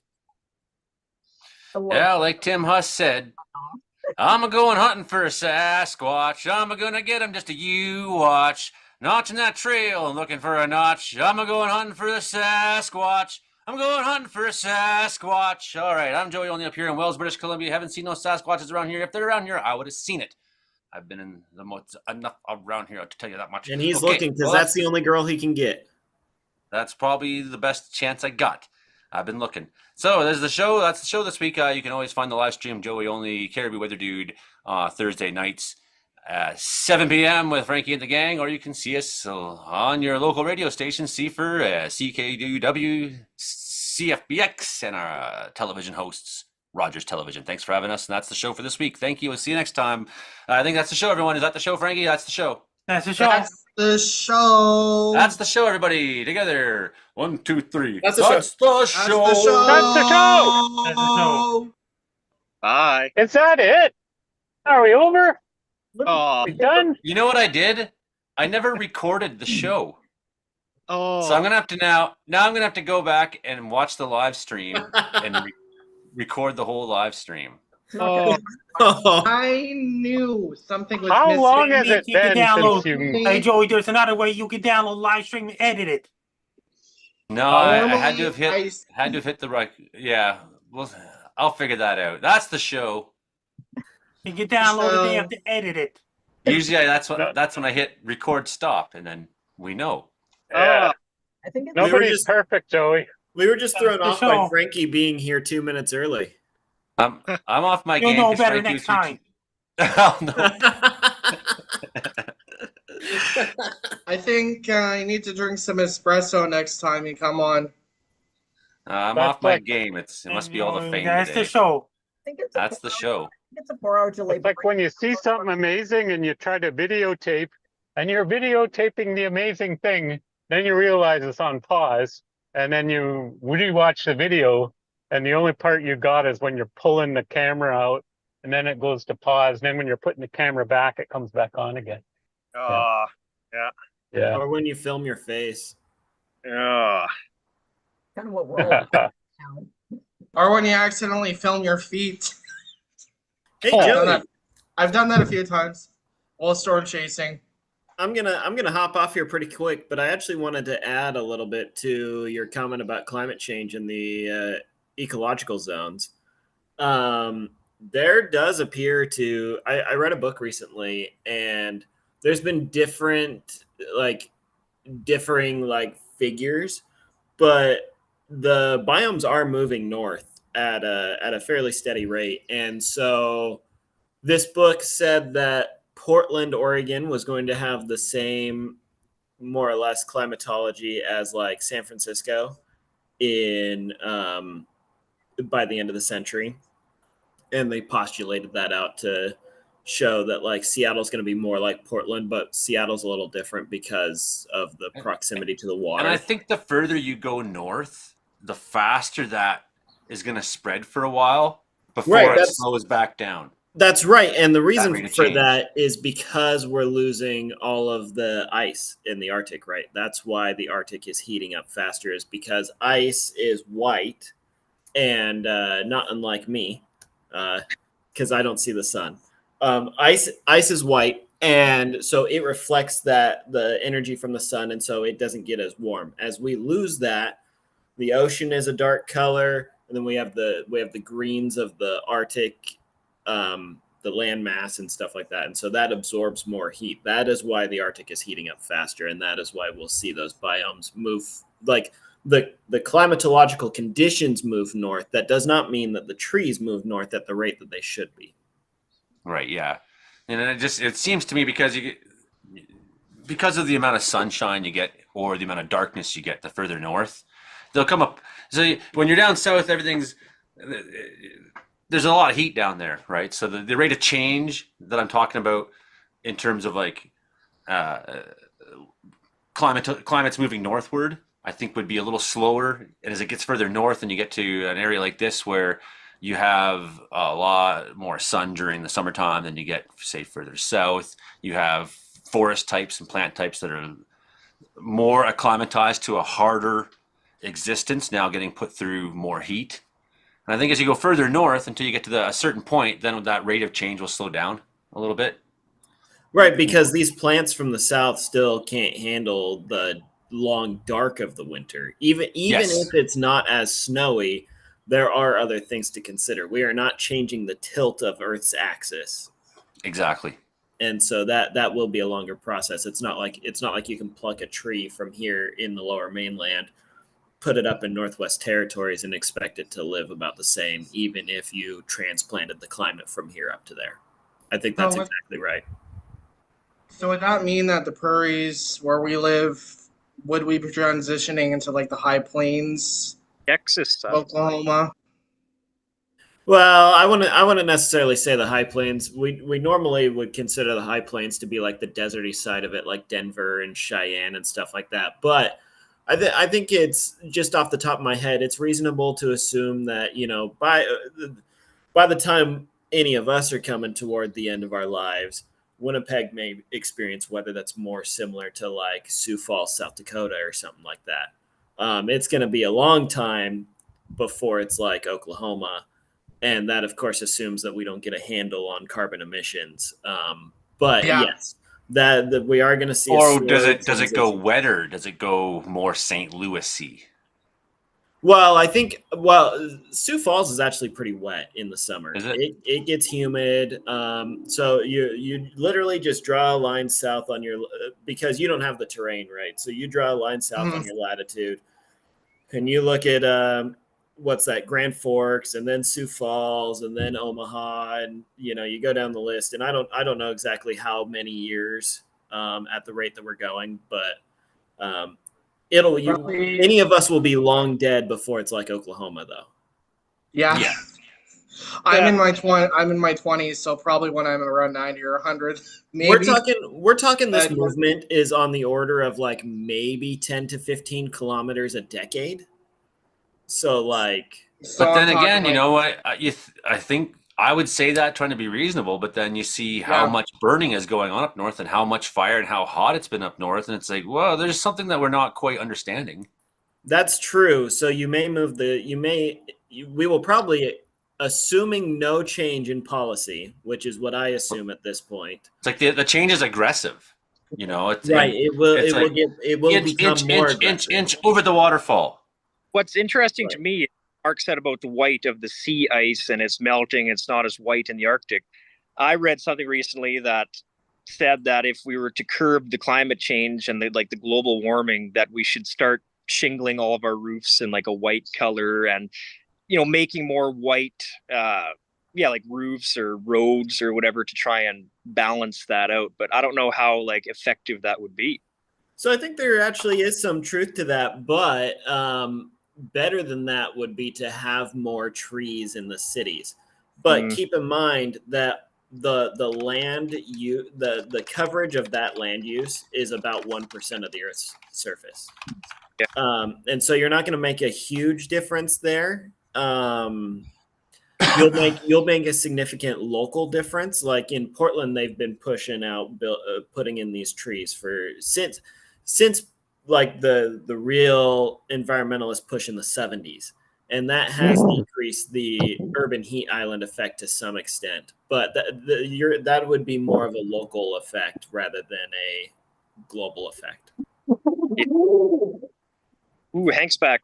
I'm gonna step off, everyone. And can you hear me? See you, Mark. Can you hear me? Look what you got behind you. Yeah. I'm on the other side, the north side of the river now. And yeah, That's it's pretty awesome. nice. It's actually getting better structure, I would say. It was kind of falling apart previously a little bit. It's organizing, I would say. Maybe. Nice I don't know. striations to It's it. got It those looks nice rings. shelf cloud to me. I'm seeing more lightning now.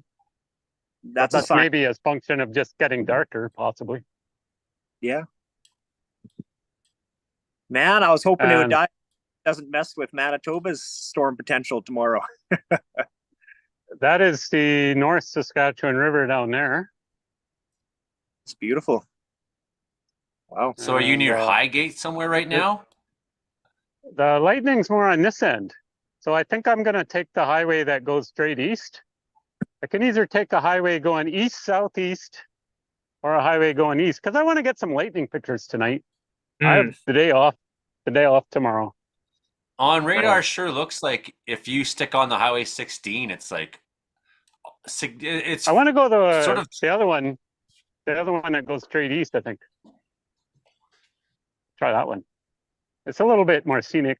Like Highway 16, you don't really have much for pullouts and stuff going at high rate of speed, divided As long- highway. no. What I'm saying is if you go east on it, the highway turns south considerably, and I think you might kind of put yourself out of range. So I wouldn't. Oh, you're saying Where's Highway the storm? 16 is not the greatest choice. Yeah, not to go east Yeah. on, and Yeah. I mean if you're to go a little bit west, you'd be behind the storm at that point. I don't know if a lot of gravel roads, like Manitoba has a lot of gravel roads that are okay that you could stay ahead of it with too. But I try to avoid them if I can.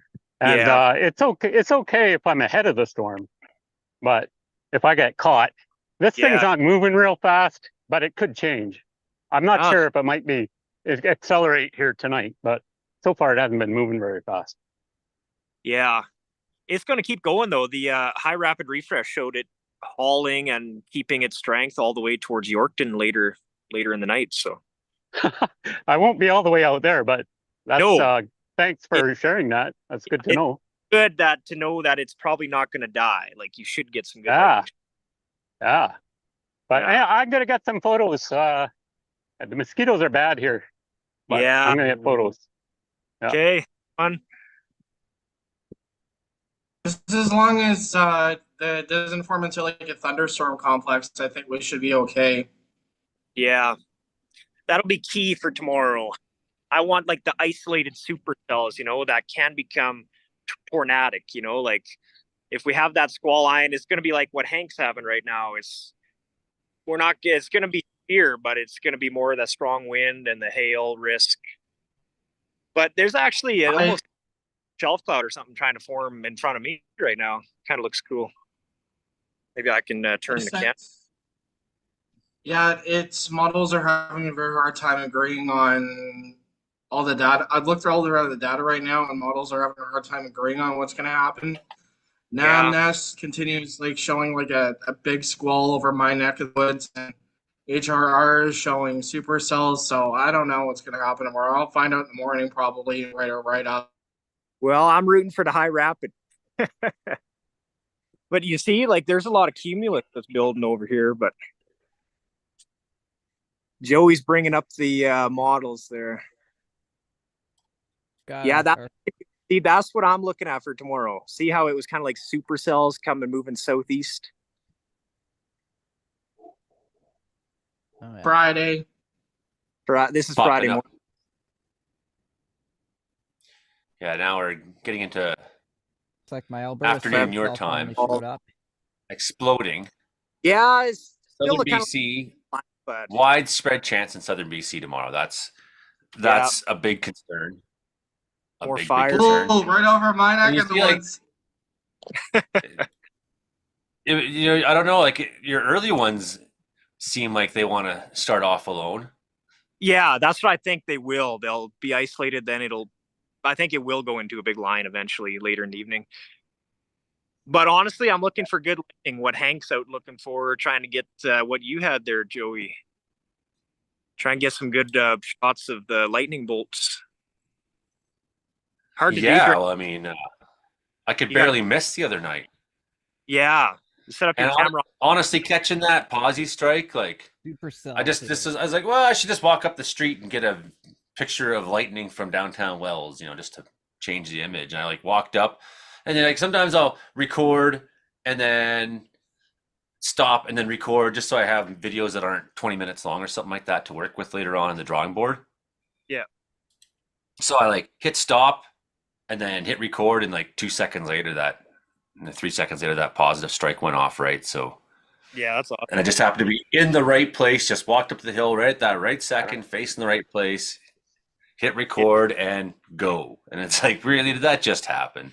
I'm happy for you, man. That's awesome to get that. That's a good score. That was a real nice score, Fire- yeah.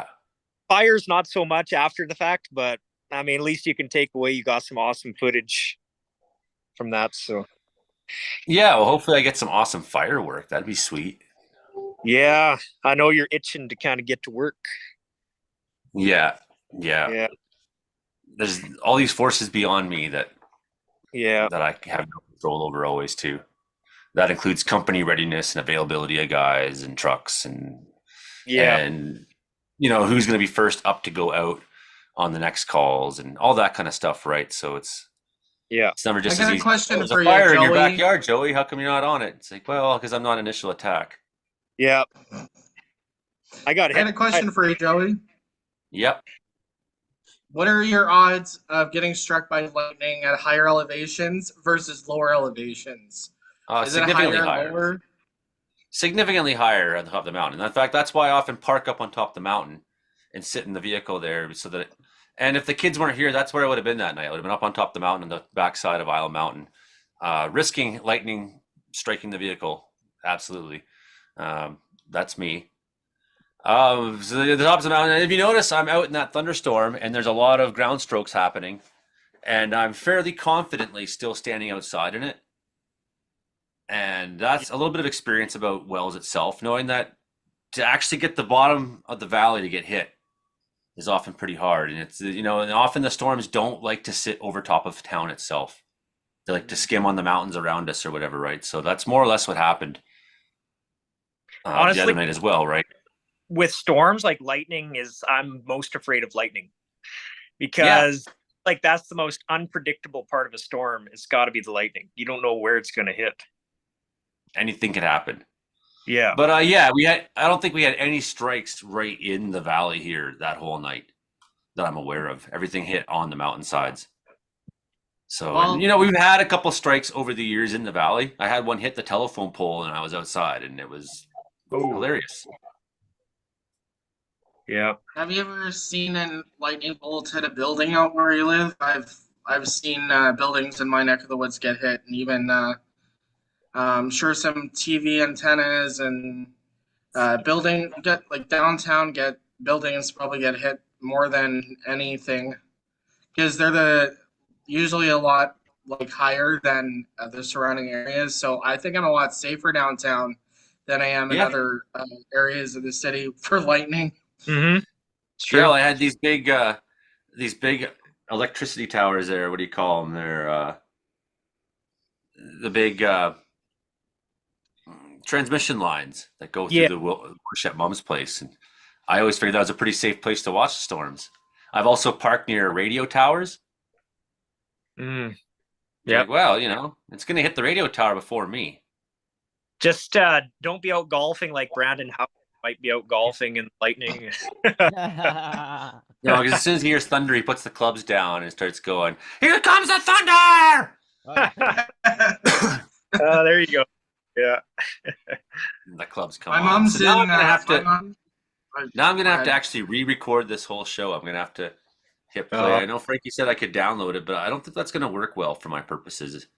I think it'd be better off to have a smaller file to work with for my computer headaches. Look at that. If that happens next week, it's like all over again up north. Yeah, it's going to happen again. It's going to be, I think, like similar to what happened this week. It's going to migrate west to east again. Like man, what? if I was going to mention like northern Manitoba during the show, and like just the northern prairies, how active they've been. Like the supercells, like that hit the one that hit northeast of Thompson last night, and there was like a viral video that was shared on our storm reports group of a trampoline just getting tossed so easily in the wind, and just some of the storm structure was incredible to see for northern Manitoba. I'm starting to wonder because we have so few weather nerds up in these places, right? Yeah, There's so few weather nerds up in these places actually getting eyes on these storms. And yeah. part of me is like wondering, like, do I someday plan a storm chasing trip to Fort Nelson? To like, I don't know, like, is there things going on up there? There's no radar coverage. We don't know if those storms are rotating. What the hell they're doing? They're giant. Yeah, They're kicking out so much lightning. There's something, there's something going on up there. They're kicking out. You look on the satellite, and they're like mushroom clouds. What's going on there? Very impressive looking. Yeah. I'm wondering, like, is there going to be tornado outbreaks in Hay River and Yellowknife someday? Is that out of the question? Are we coming to that? I think it's probably going to happen. I think so. Probably up by Thompson too.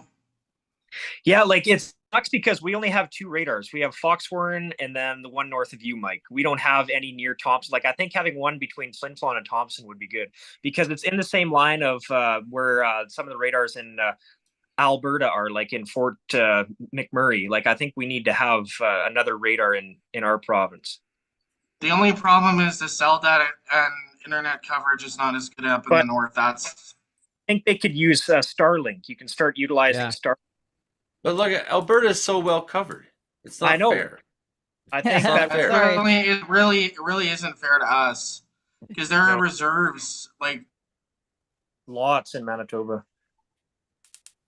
You hear stories of tornadoes and way of telling unless it becomes on the news or something. It's like, well, thank goodness we got Alberta near us. Otherwise, we wouldn't know what's happening up here. Exactly. Right, so at least we can see what's moving eastward. Yeah. But there's my little supercell coming off the foothills there. Oh yeah. So yeah. I don't know about supercell. Looks like it. Yeah. Yeah, we got. Oh yeah. So I thought you meant out your window. Oh. My mom is staying in Thompson tonight, guys. My mom's staying in Thompson tonight. Yeah. Do you see any of those thunderstorm complexes moving up that way for her? Because I've been texting on the phone with her. I'm kind of concerned she might get hit by something. I think Thompson's good, finally. They've been active for a couple days, but I think they'll have a bit of a break. That's impressive there, north. Yeah, no problem. Yeah. Oh, yeah, it looks good on the webcam. Oh, yeah. The Rocky Mountain. Okay. Can we share the webcam? Yeah, it should be on. Yeah, we're not on TV anymore. Oh, look at that. There it is. Oh, that's impressive. Yeah. Really nice. Wow. Man, I guess it took all day for Alberta to blow up there on the foothills. Like, Canada had the orange Calgary area. Nothing really happened there until now. Yeah, the Humidex's still at 37 right now. So, yeah. There's some storms out to the west of me. Port de la Prairie. One's trying to pop north of Highway 1. I don't know if they're gonna survive. That's the one that moved through Brandon earlier that I sent that short clip of the rain falling with the sun coming out. That's still from the Brandon complex earlier. So it's impressive that one storm has lasted for several hours now. That's gone a good, 100 kilometers or more? Yeah. Yeah, probably closer to 200. Right. Yeah, I guess to Portage, yeah. Yeah. And we don't know what's going on. I think that's moving towards the Norquay and Swan River out that way. Yeah. Duck Mountains. I would like to see radars. The next line of them. I'd like to see more radars in Canada. The east isn't too bad. Poor Newfoundland. But no one's up there. Put another radar in Alberta. Another one. You guys have too many. We should take one of yours. You know, Fort Nelson could use one. You know, maybe Yeah. Whitehorse or somewhere, or Yellowknife. Like, I agree. you Yeah. know, let's come on, country, put the money into it. Like, Like we're in you a don't realize how important they are. Like I don't know, like people who storm chased before there was radar, like that really took skill. yeah. Oh yeah. Yeah. Just how much we like rely on radar now. But Well, I'm so starting often I don't to have utilize. phone or data or anything, so Yeah. often I'm Like, having to old school it out here. Yeah. like legit, we need radars up by Thompson and Nelson House and the Paw. Like people live up there. I think if there's gonna be a new one, I've been up there in a caught in a hailstorm. It comes out of nowhere. I'm like, I I don't think have that's the a way next to place tell. they're gonna put one. I hope so anyway. But time will tell.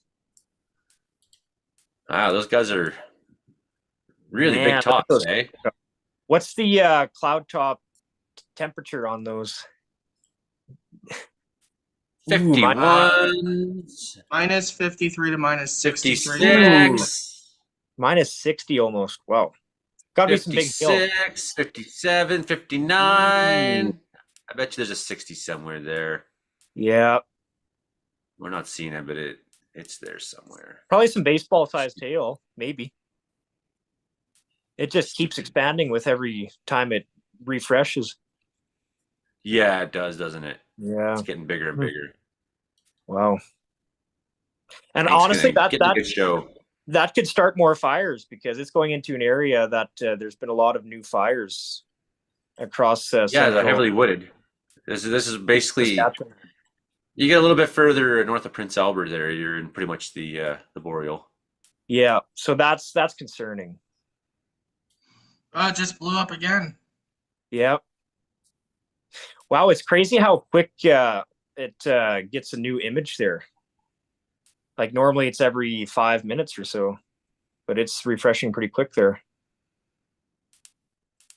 There's a 60. There we go. Wow. Minus 60 at the cloud top. I wonder how high up would we have to go to find minus 60? Probably about the height of Mount Everest. No, it'll be much We're higher than close that. to. Oh, 13.5 kilometers up, 13,500 meters. We're still wow. so somewhere between 10 and 150 HPA hectopascals. So 13.5 kilometers. That's Yeah. It's incredible. How many feet is that? Like 30,000 feet? Gotta be more than that. Siri 13.5 or Siri 13,500 meters times 3.2808. Sorry, I didn't get that. Could you restate the question? Go to hell.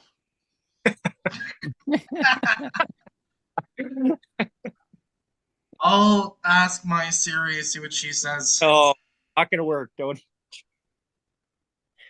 She won't do math. Like, what's wrong with you? What kind of AI are you? You can't do math. Not intelligent. What is it? What is it? I gotta get the answer here. Right? How many feet? I'm wondering. So at minimum, if we were at 13,500 meters. At minimum, if you're at 42,000 feet. 42,000. Okay. So I said 30,000. I was a little bit off. 13,000 meters is 42,000 feet. That's like higher than an airplane flies, really. We're about the same height.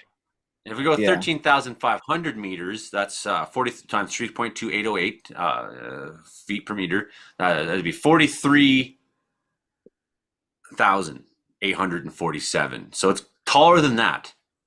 Wow. It's taller than that. I would love to see a picture of the supercell, like the structure, like the anvil. Like just it's got to be incredible. Well, right now it goes from Oh, I wish I had a measuring tool on this. I'd have to go guess off of radar scope.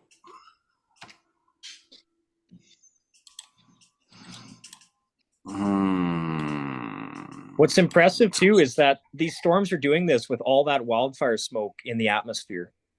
Like normally the smoke kind of, causes the storms to struggle a lot more than they have been, especially across northern Manitoba and the northern prairies the last couple of nights. That's where there's been a lot of thick smoke from the fires up north.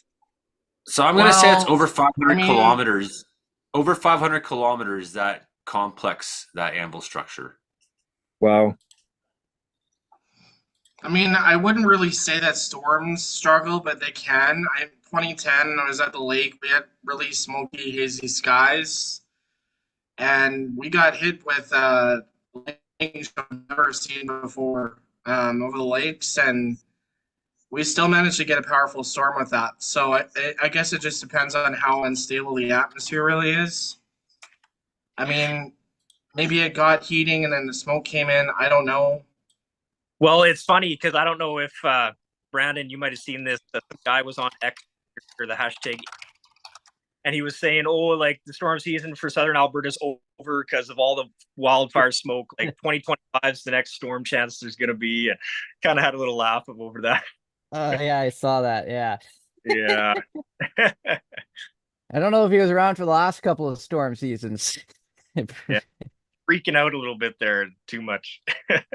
Yeah. Yeah. So it does kind of inhibit some storm chances, but we haven't had a lot of wildfire smoke this year. No, nothing like last year. Yeah, nothing like last year or the year before. Yeah, I remember this. Yeah, yeah. Remember this time last year, it was so bad that it's like you couldn't even see the sun. And people are like saying, "What is this? This not even summer." And Winnipeggers, they complain a lot. So, so you're saying that's you, Mike. You complain a lot. not me. Not you. I try not to, at least. Before we go, people just asking again in the comments, situation here in Wells, and just to reaffirm that, we do have a declaration, a local state of emergency declaration. And that is because we do have a lot of fires near quite a few properties, including not housing mine properties. We have placer mines out here, like you see on Yukon Gold Rush shows like that. So we have quite a bit of that stuff going on in the bush out here. So we do have evacuation orders on a couple of those mine sites in particular. Yes, that's true. Fires on the other side of the mountains from us, it's close. It's a matter of kilometers. It's close. It's very close. Prevailing winds have pushed it the way we expect the fire to go yesterday. But it blew up yesterday. It was very big and very hot for a little while. And while it was doing that, it was a special extra reason for alarm. And it's important that people know, with a lot of summer and heat and weather still, and possibly new fire starts in the area, that if people are coming out here, they need to know that we do have a situation here that we're a community with few resources, that's remote, and only one paved road to get in, and you're gonna have to have a pretty tough vehicle to go some of the other ways that are out there. So you're coming to plan to camp out here, maybe think about it. You got mine claims out here. You maybe look at where those fires are at and see what's going on, right? So things like that.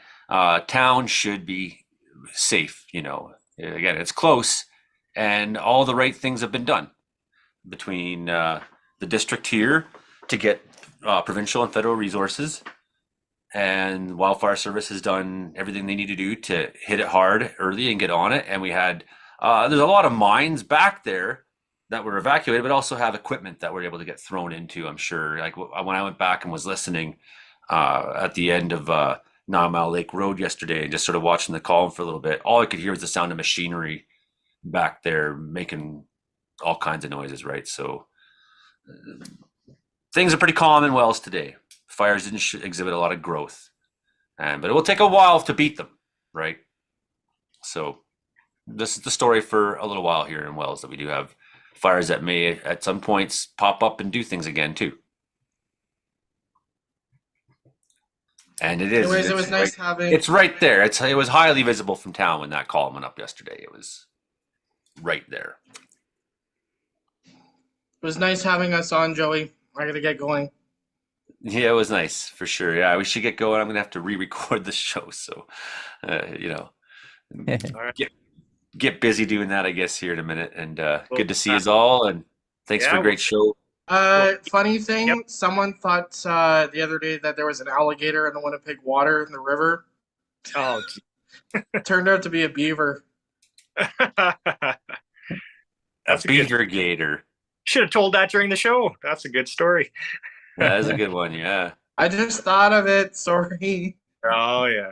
Well, I'll bring it next time. we're in like severe weather crunch mode at this time of year, right? It's like the it's like in the middle of winter. It's like it's amazing how much time we spend joking, Yeah. you know. And right now, everyone's just like, I got weather to talk about, and a lot of it. Everyone's got a lot of it. I also added a weather segment on my show, but I'm not going to say what my show is because we're on YouTube. So, but yeah, I've been doing that more often now. All right. Nice place, Justin. Thank you. See you. Yeah, I'll say goodbye to everybody, and again, yeah, thanks. That was really, really good show.